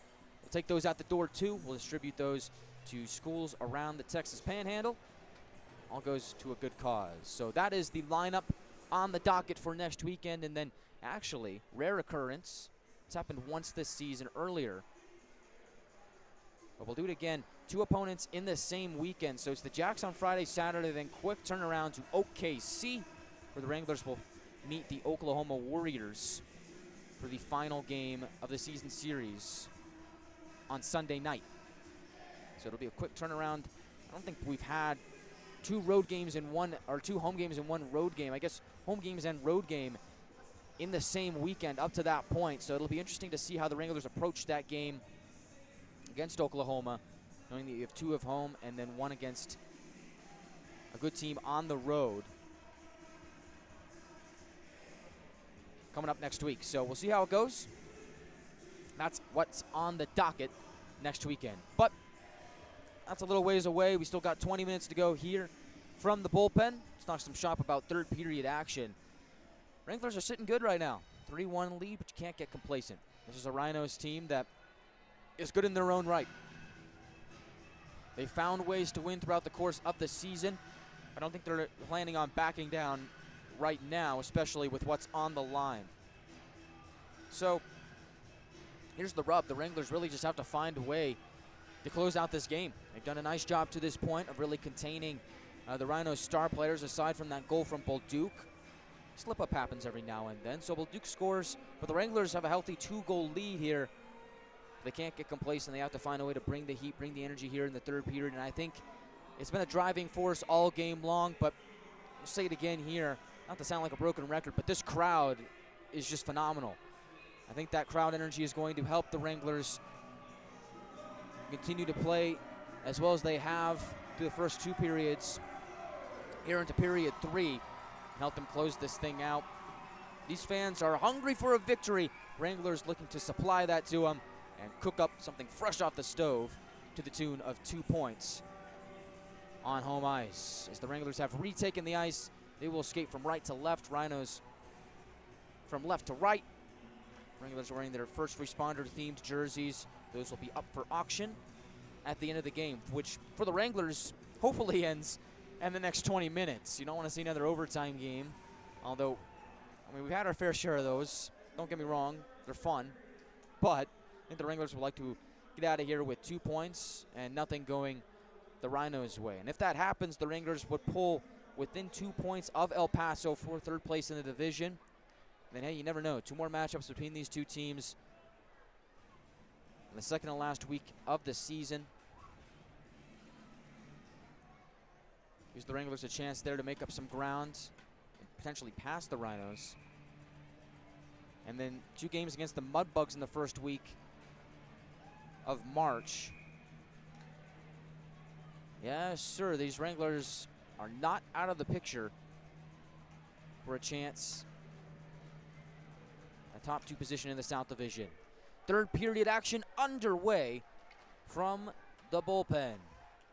The Rhinos down by 2, quickly look to get to work. They move it into the attacking zone on the near corner. They jostle for it, rides up the wall. Jack Ivy will pick it up and dart towards the middle. Finds Ben Ivy in motion, tries to return it to Jack Ivy. The Rhinos get a stick on that puck. Weasel it back out to the neutral zone where the Wranglers will get a hold of it. From center, McDonald will loop it in, goes down to Lavulo. He plays it. Rhinos get it back out to the neutral zone for Reed, and the Wranglers once again able to steal the puck away. So they get it to the center ice. Rhinos chop back in. McDonough makes the save, and now Wranglers will wind it into the Rhinos zone. From the right corner, Puikkonen muscles away a couple Rhinos, gets it up to DeMarco, who's on hat-trick watch. Puikkonen has it down low. He's battling with Pellerine. Puikkonen on his forehand goes corner to corner. Unfortunately, nobody was there for the Wranglers. Rhinos were able to slip the puck back out to neutral ice. The man gets dragged down in front of the scores table. That was Strukaligas. He got jarred down by LaBelle, and now the Wranglers are offside. 1:29 into the third. Well, tonight the focus is on all of our first responders. It is First Responders Night, presented by Smoke Wagon Beard Balm. It's also Parents Night. Had a good chance to catch up with a lot of the parents that made the trip down here to the bullpen for this weekend's matchups. Always nice talking to the parents. I'd like to thank all the parents who are here in attendance and also at home for their contributions. All of your sons are great, wonderful people. It's been a pleasure spending the season with them and getting to know them, not just as hockey players, but as people as well.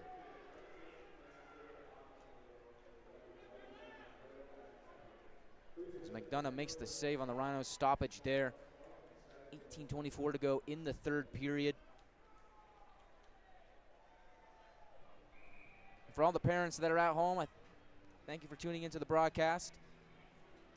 Hope to see you sometime soon in the not-so-distant future. Wranglers win the defensive zone draw. Abrant will lift it into the Rhinos zone. Dump and chase action as Godowski is moving in stride with him. Now below the goal line, Hiltonen tries to jar it free from the grasp of Godowski. Successful in doing so. The Bell has it on the far wall. Wranglers on the forecheck look to get it back. As Morris is able to get a stick on it, drive up below the goal line. Hiltonen moving up ice, gets swatted by Abrant. He's able to move it into Wrangler territory as it zips around towards the far wall. In the corner, Tefelsky centers, looking for Cameron. Wranglers are able to bump him away from the puck, and now Jacob Miller streaks up ice. He dishes it to the middle. Gagnon to the left side looking for Budik, and the pass was behind him. Couldn't get the shot off. Play moves toward the far corner. Budik gets wedged up against the end wall by DeWolf. Exchanges with Day. Now up top, it's Troutwine, and we just fumbled the puck at the blue line. Wranglers have to reset. Rhinos will pick up the puck in their own end. Quickly, they move it into the attacking zone. Troutwine does a nice job of standing up Ginger, I believe, at the Wrangler blue line, and now Amarillo charges back up ice. He's down the right wing. Miller shoots, goes off a leg and wide of the net, not by much. Dangerous chance there. Wranglers keep the puck on their sticks. As cycling around is Jack Ivy. On the far wall, he shoots, and a save made by Lavulo. He gobbles that one up with 16:57 to go in the third period. So you see it there Wranglers, despite the 2-goal lead, still continuing to put pressure on the Rhinos in the attacking ends. Good shift there for Trace Day and company. I believe Luke Morris also out there as well on extended shift. He did a really good job there as well as the Wranglers win defensive zone draw, but the Rhinos are quick to get it back. As Zarski gets pinned up against the near side wall. At the half wall, they spar. McDonald between the legs, centers for a pass, and Ben Ivy's shot goes up and over the net. Good look there. What a pass from Jack McDonald, no looker. Finds Ben Ivy in the slot. Meanwhile, the Rhinos trying to burrow their way into the attacking zone. Zarski from the blue line will flip it in. Goes off the end wall all the way around to Lund, but he's not going to touch it because they're laid offside on the Rhinos. So back out at center. Kruklitis will pick it up. Bank it up the wall for McDonald. Rhinos get a stick on that puck. They shop it back into the Wranglers zone as they look to get a partial change.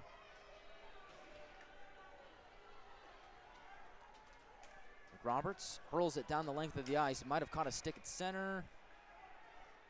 Guess not. Icing on the Wranglers with 16:03 to go in the third period.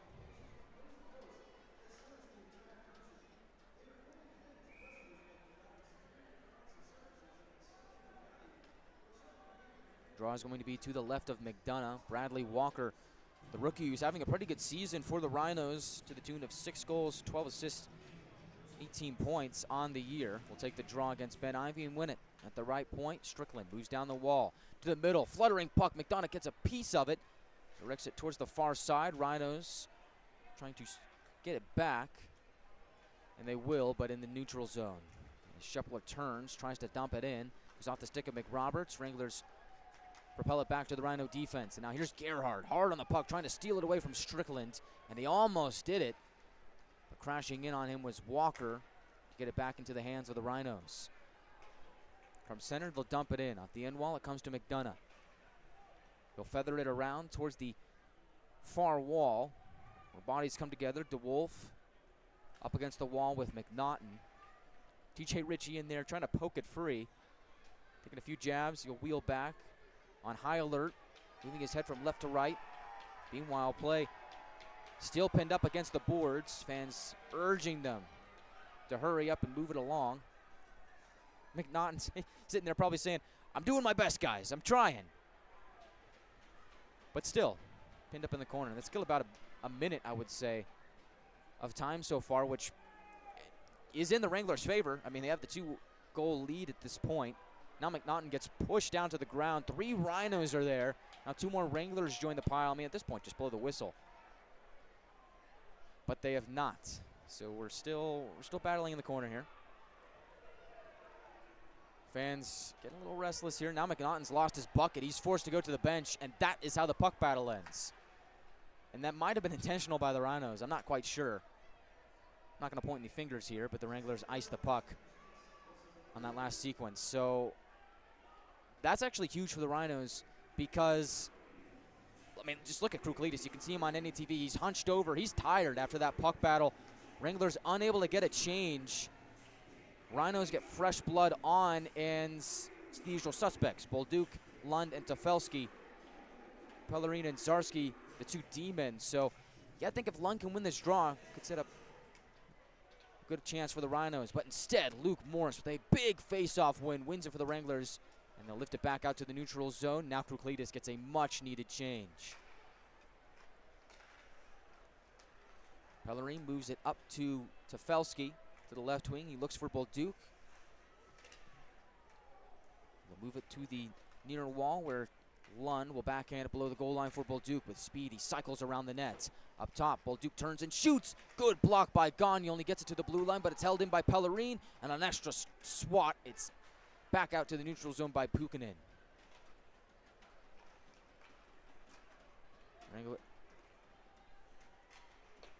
Troutwine banks it off the far glass to the neutral zone. Strickland will pick it up. Finds Zarski, who darts his way through the neutral zone. Weaves his way into Wrangler territory to the left wing looking for Walker. And the puck just evaded his outreach stick. Blake Karam's off the skate of the referee in the near corner. Now we get another puck battle. Gadowski is there. Scheffler tries to peel it free, and he does. On his backhand, he gets it up top for Strickland. A shot off a body. Puck is free between the circles. Wranglers crash in and get it away as Abrant, on high alert, gets it out to the neutral zone. Rhinos will chomp it back in as they get a change. Wranglers will take this opportunity to do the same.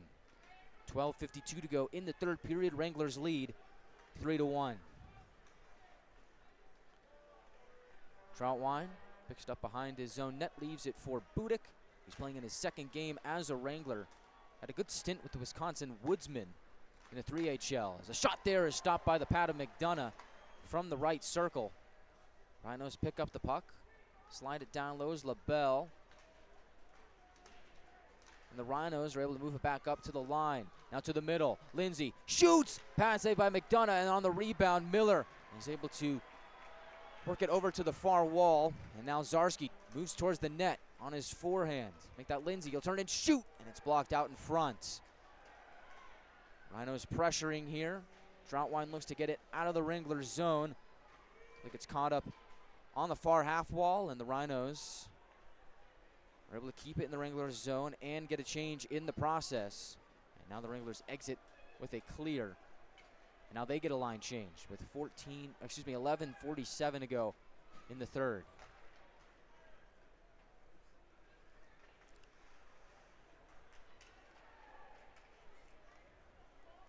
Zarski will start the next charge for El Paso from his own zone to his left. Tries to feather it for Lund moving upwards. Ben Ivy gets in the way of it. Looks for a trailer. Rhinos crashing in on him. It's held in at the right point by Semenyuk, but only for a moment. He's on the re-entry. He's offside. Or should I say his teammates are offside. 11:24 to go in the third period.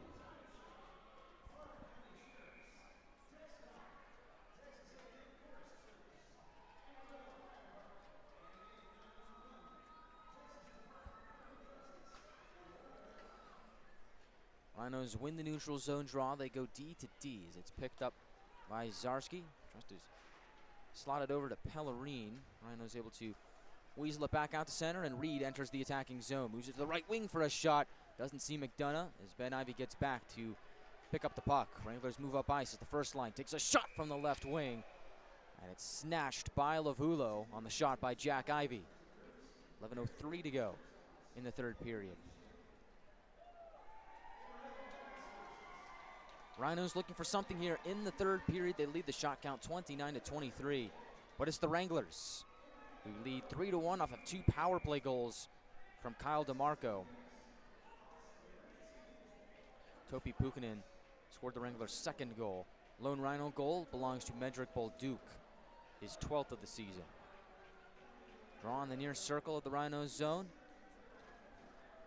El Paso wins it. It's Strickland. Move it upwards for LaBelle. LaBelle, the former Anchorage Wolverine, will look to get it into the attacking zone as McDonough out to play it. Goes off the wall, out to the blue line, and it does take a couple hops back out to center. TJ Ritchie will pick up the Rhinos' failed entry attempt. He's pressured by the other number 25, Mason LaBelle. The Wranglers with a couple sticks on pucks are able to get the puck back into the Rhinos zone. Here we go.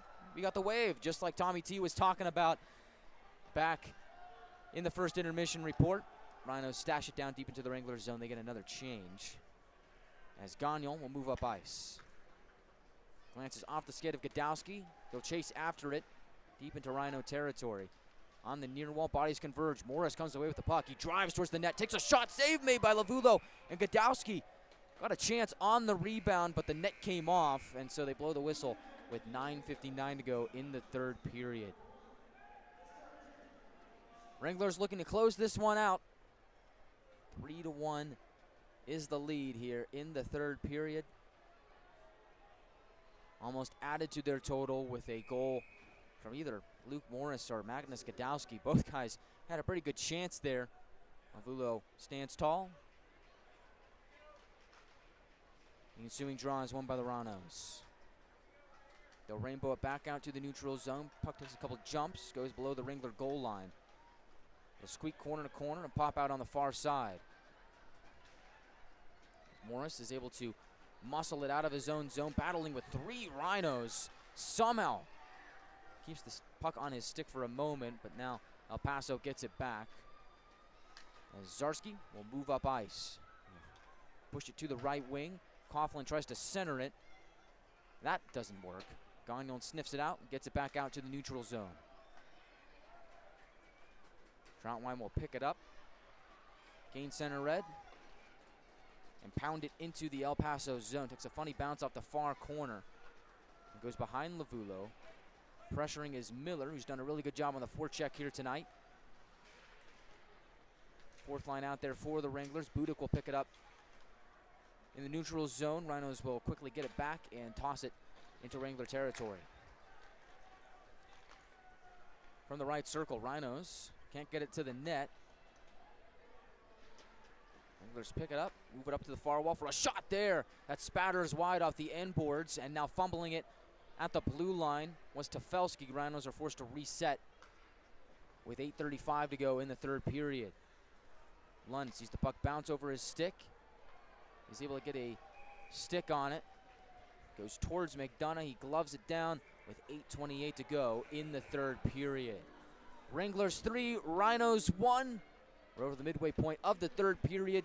We'll find out how this one ends when we come back on the Wranglers Hockey Network, presented by Smoke Wagon Beer Bomb.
Welcome back to the Texas Panhandle.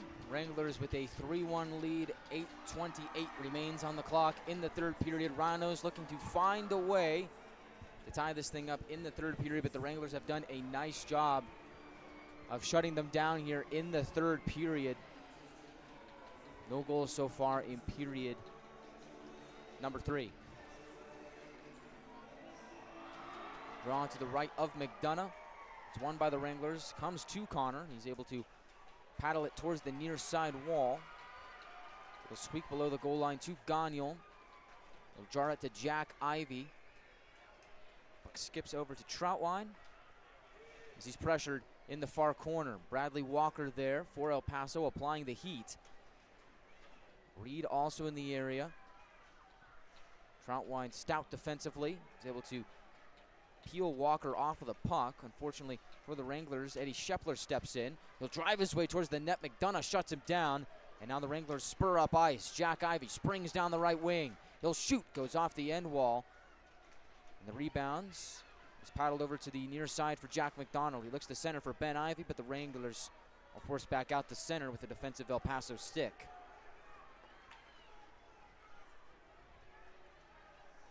Lindsay down the left wing, enters Wrangler territory. Spin it over to the near side, goes off the corner and onto the stick of McNaughton. Gains center red, dumps it in, wins the race to the puck. Wranglers on the attack. Not backing down here with the 2-goal lead. Semenyuk will backhand it towards the net as it softly rolls in on Lavulo. He'll smother it with 7:09 to go. in the third period.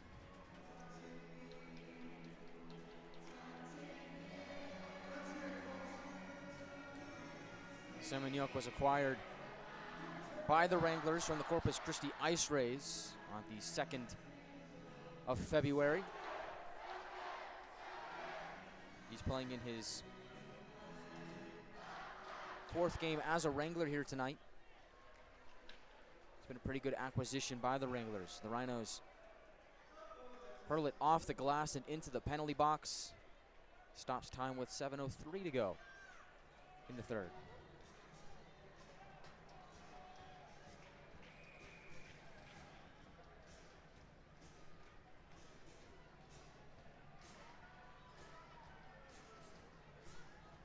We're on the far circle. Rhinos win it. Get it out to their own blue line where Tefelsky will pick it up in open space. Moves it to the middle for Lund. It glances off his stick and the Wranglers pick it up and quickly sprint back up ice as Gadowski moves to the blue line and not a whole lot more as now Tori Lund goes the other way. He'll shoot and it goes wide of McDonough. Momentum carries it to the right point. Strickland dashes it down low. Lund spins to his backhand, saucers it over to Bolduc. Tefelsky now steps in below the goal line. Wranglers are able to divorce him from the puck. As Luke Morris will exchange with Truclides, and now DeMarco will get it back out to center. As Abrant gains the red line, he'll flutter it into the attacking zone. With 6:17 to go in the third period, Wranglers able to get a change. And now the Rhinos ice the puck with 6:13 to go in regulation. Wranglers lead 3-1, shot count 29-27 in favor of the Rhinos. But a big night from Connor McDonough. Wranglers defense playing a really good game here tonight. Has the Rhinos stymied to this point. Really, it's been a quiet weekend for Frank Tefelsky, leading point scorer of the Rhinos. He's held scoreless last night, and to this point, scoreless tonight as well.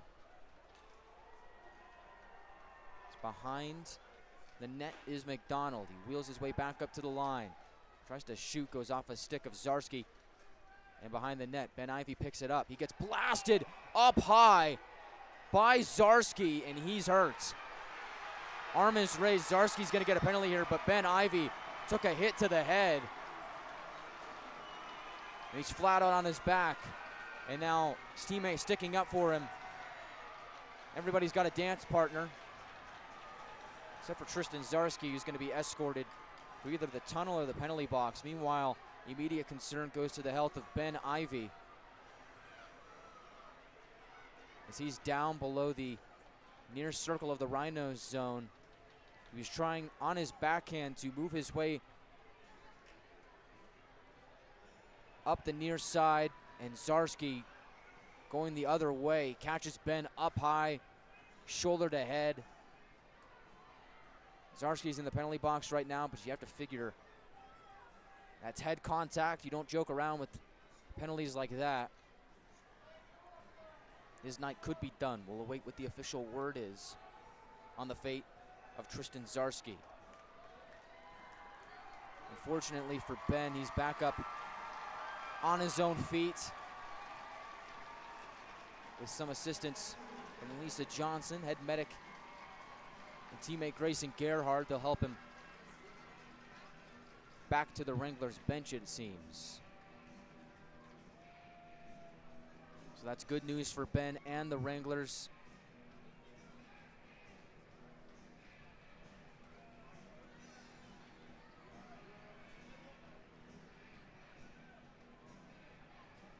And we'll get him back to the bench. Meanwhile, Zarski steps out of the penalty box, which is an indicator that his night is done. He'll be escorted to the tunnel.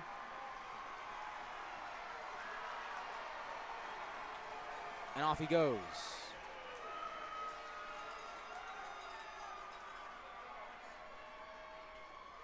So that can only mean one thing.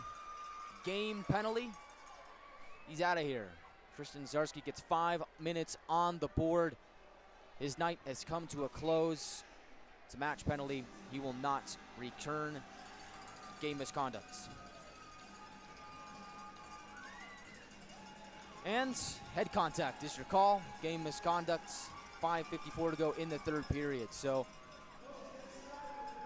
that really doesn't help the Rhinos' case here that much, as they were looking to try and come back in this one, but now they're going to spend the majority of regulation on the penalty kill. No matter how many times the Wranglers score, they can just keep going and going until the 5 minutes drains out.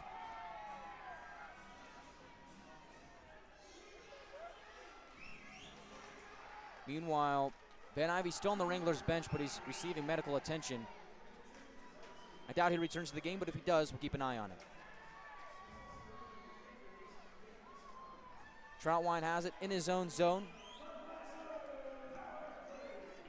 Budweiser power play for the Wranglers. I think this next 5 minutes is more about draining time off the clock and just escaping with the victory than it is about scoring more goals. But nonetheless, the Wranglers get to work. Battle for the puck on the far half wall. 3 Rhinos are there, 3 Wranglers are there. Abraham taking a couple stabs at it. Morris right in the thick of it. Between 3 Rhinos, what do you call a pack of Rhinos, a herd? Between a herd of Rhinos, Morris is able to wedge it free. In the corner, he gets it. Up to the right point, DeMarco settles it down to the left side for Troutwine. Keep in mind, DeMarco's on hat-trick watch. Below the goal line, Wranglers move it to the far corner for Abrant. They'll slide it up to DeMarco. He settles it down. He'll shoot! Save made by Lavulo. Puck pops up into the air after the blocker save is made. And the Rhinos get it back up to the line where it's held by DeMarco. They'll find Abrant on the right circle. DeMarco calling for it. Down low is McNaughton. Tries to wheel it over to the far side for Morris. And Lavulo is able to pounce on the puck after Morris couldn't get a whole lot on that shot. 4:32 to go in the third period. Those 5 guys will head off. Wranglers will get 5 new ones on. McDonald, Day, Jack Ivey, Puikkonen, and Gagnon. Your skaters out there for the Wranglers on the power play.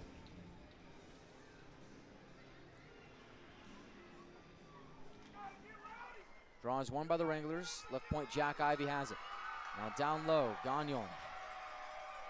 Make that McDonald. Wranglers cycle it up low to high. As Gagnon gets it to the left side. Jack Ivey steps in and shoots. It's blocked by the stick of Cameron. Below the goal line, Wranglers get it back as Puikkonen has it on the far side. Up top, it's Gagnon. For Jack Ivey in space. Tries to lift it down low. Puck kind of rolled off his stick. Wranglers in the middle for a shot, and they score! Topi Puikkonen, his second of the game. And the Wranglers lead 4-1. And that one pretty much puts a bow on it. This baby's in the refrigerator. 4 minutes and 2 seconds left to go in the third period.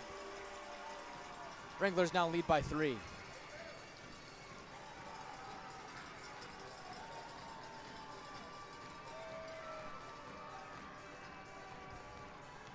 And that line, this baby's in the refrigerator. One of my favorites from my good friend and colleague, Tyson Whiting.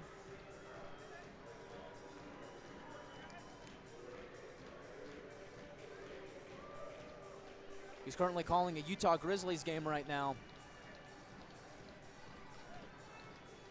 Can't think of anything more fitting. Topi Puikkonen on the power play. Gets the goal.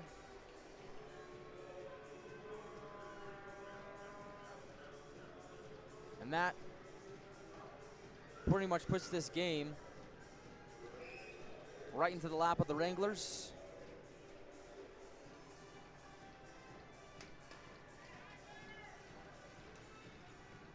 They now lead 4-1.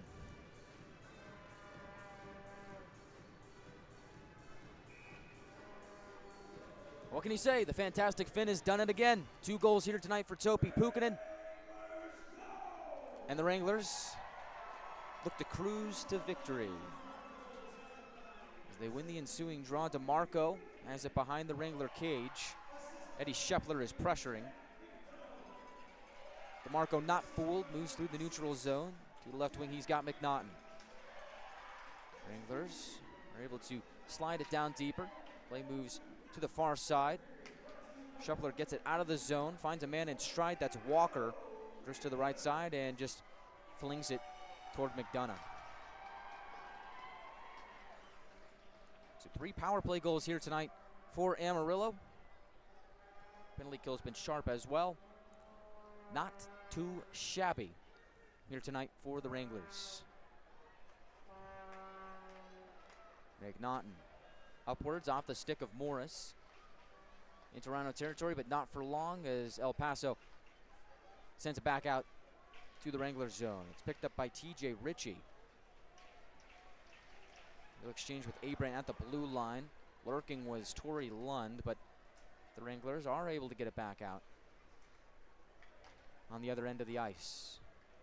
2:42 to go in the third period. As Lindsay will enter the Wranglers zone, tries to go right down Broadway and split the D. Cole Semenyuk having none of that. Divorces him from the puck and now picks it back up behind his own cage. Shots are now even at 30 apiece.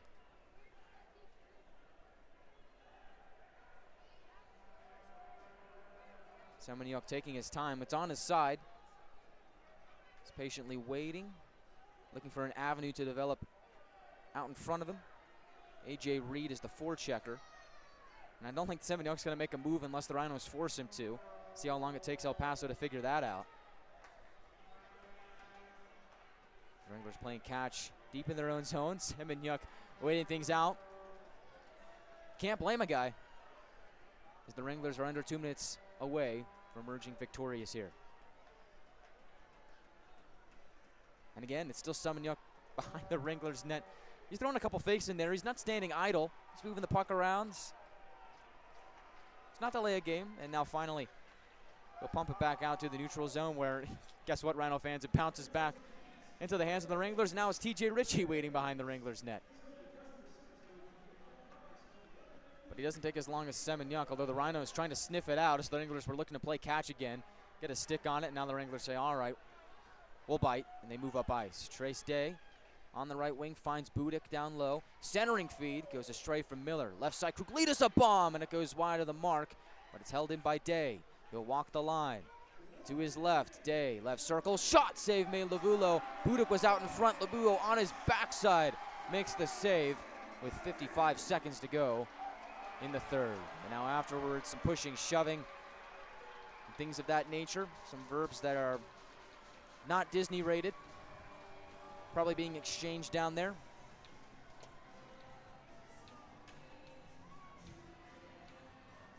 As the Wranglers get fresh men on, as do the Rhinos. This one is just about over.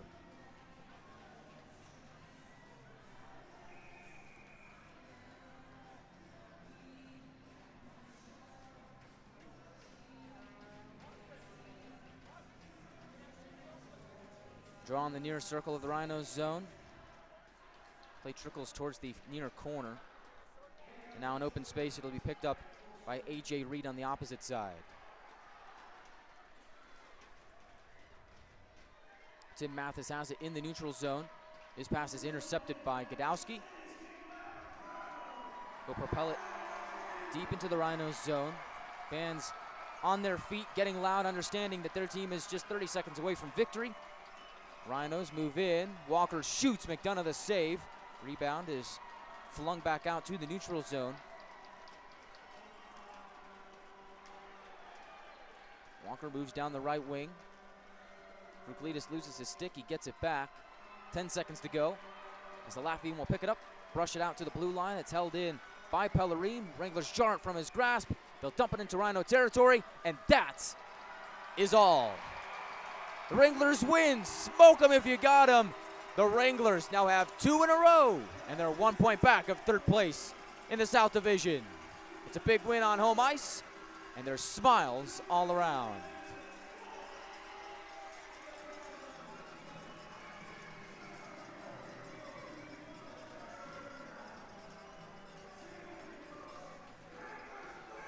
Wranglers win 4-1 on home ice against the El Paso Rhinos. They pick up 3 out of 4 victories in the 4 straight stretch against the Rhinos.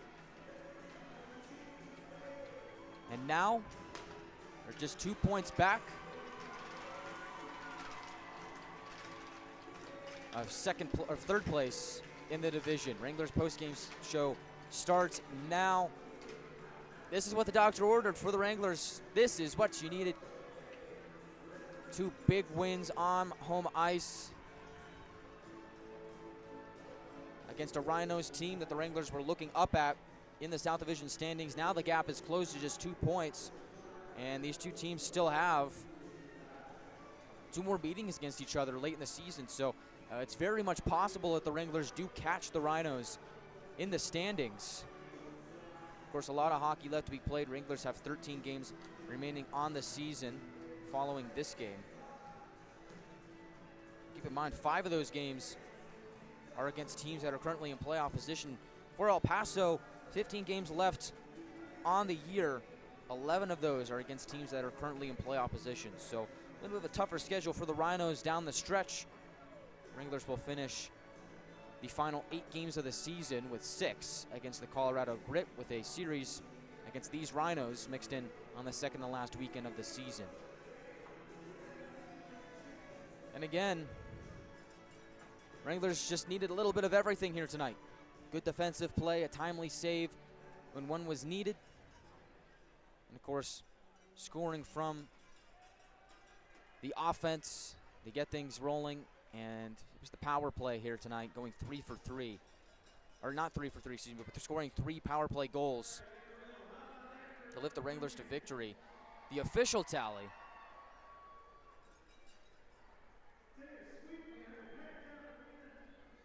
ends up being 3 for 5. So Rhinos having flashbacks to last Friday, where the Wranglers went 3 for 5 on the power play. And guess what? The Wranglers won that game 4-1 as well. So something about scoring on the power play, going 3 for 5, and winning 4-1. Interesting story. Although the 3rd power play goal from the Wranglers, from Topi Puikkonen, I mean, you can call that garbage time if you want. He scores to make it 4-1. So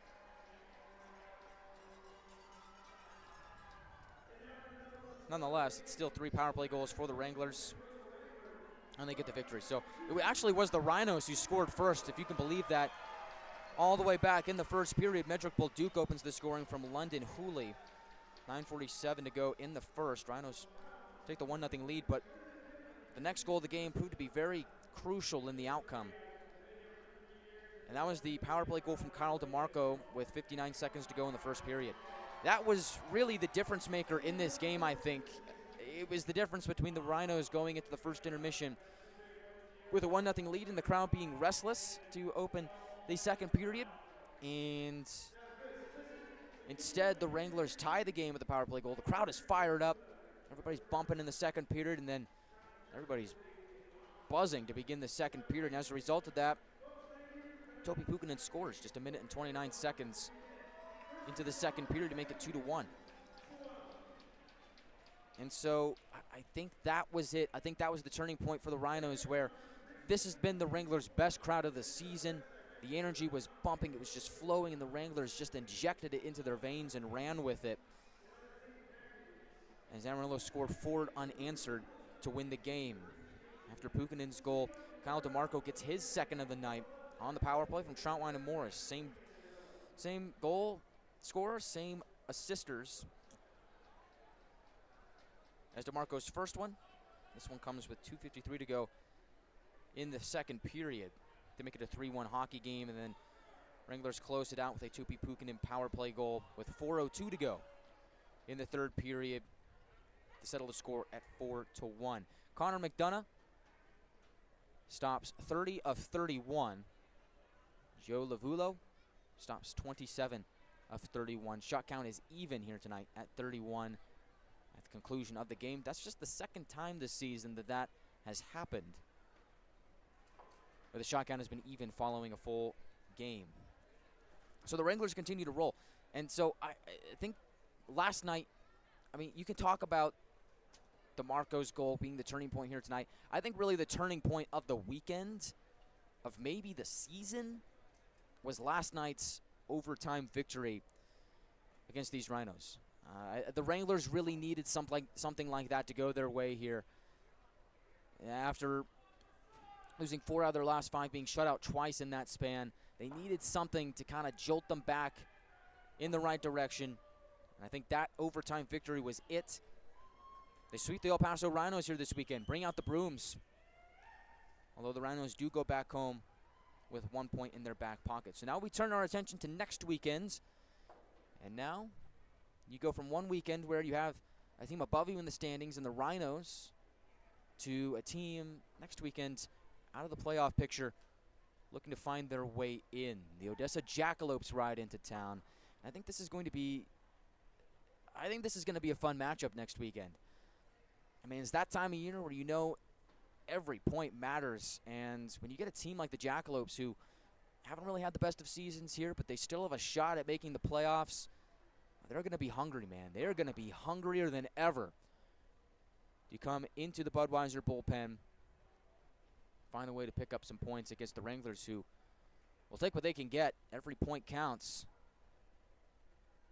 That's going to be a battle between two teams who really desperately want those 2 points. We'll get a chance to say hi to Brandon Louisi, voice of the Jackalopes, good friend of the program here next weekend, Friday and Saturday when the Jackalopes come to town. Friday night is college night. College students, you can get in for $5. Just show your college ID at the box office. There's also a ticket link floating around on our social media channels, so make sure you follow us on all of those channels to get access to that. And then on Saturday is Teacher Appreciation Night. Teachers can get in for free. Just show your teacher or school ID at the door. You can get in for free, and we're also taking donations for school supplies as well, so bring those to the door. We'll distribute those around the Texas Panhandle to those who need it. All goes to a good cause. And also on Saturday night is Jason Chafe night. Got a chance to speak to Chafe not too long ago. Asked him, hey, you ready for the big night? He's like, yeah, I'm looking forward to it. I think he's got a little bit of nerves, but he's going to have fun with it. I'm looking forward to it. When the banner goes up here at the Budweiser bullpen, Jason Chafe had a fantastic playing career for the Amarillo Gorillas.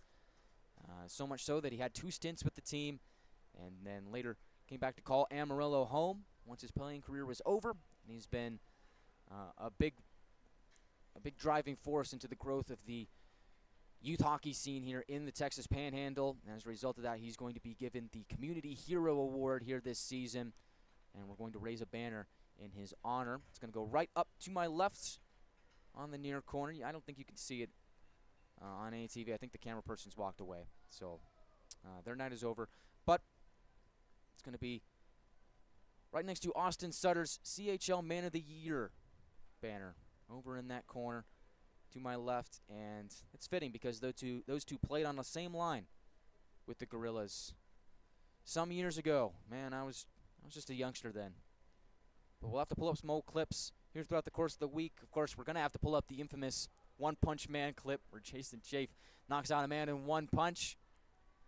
We'll have it for you on the Wranglers social media channels. And we'll have the games here for you on the Wranglers Hockey Network. So tune in Friday, Saturday, and then on Sunday, the Wranglers go to Oklahoma City. And so it's going to be a quick turnaround. 2 home games, Friday, Saturday against a thirsty Jacks team. Then you get another team that might be hungrier than the Jacks in the Oklahoma Warriors, who we saw just a couple weeks ago. Bested the Wranglers in this building. Amarillo looks to return the favor here on home ice. In enemy territory. In what could be a winner-take-all matchup for the Hoser Cup. Now, the only way for the Wranglers to win the Hoser Cup at this point, you have to sweep Odessa, and you have to win against Oklahoma. So, essentially, the Wranglers have to sweep that weekend next weekend if they want to win the Hoser Cup. And that is the scenario in that regard. It's going to be a lot of fun. We'll have it all for you here on the Wranglers Hockey Network, NATV, YouTube, 7:15 puck drop here on Friday and Saturday, 7 o'clock pregame show. I'll see you then. Once again, your final score here from the Budweiser bullpen. It's the Wranglers 4 and the Rhinos 1. Wranglers pick up a big 2 points in the South Division playoff race. I'm Guy Chiarenza saying good night and so long from the Budweiser bullpen. Hope to see you again next weekend.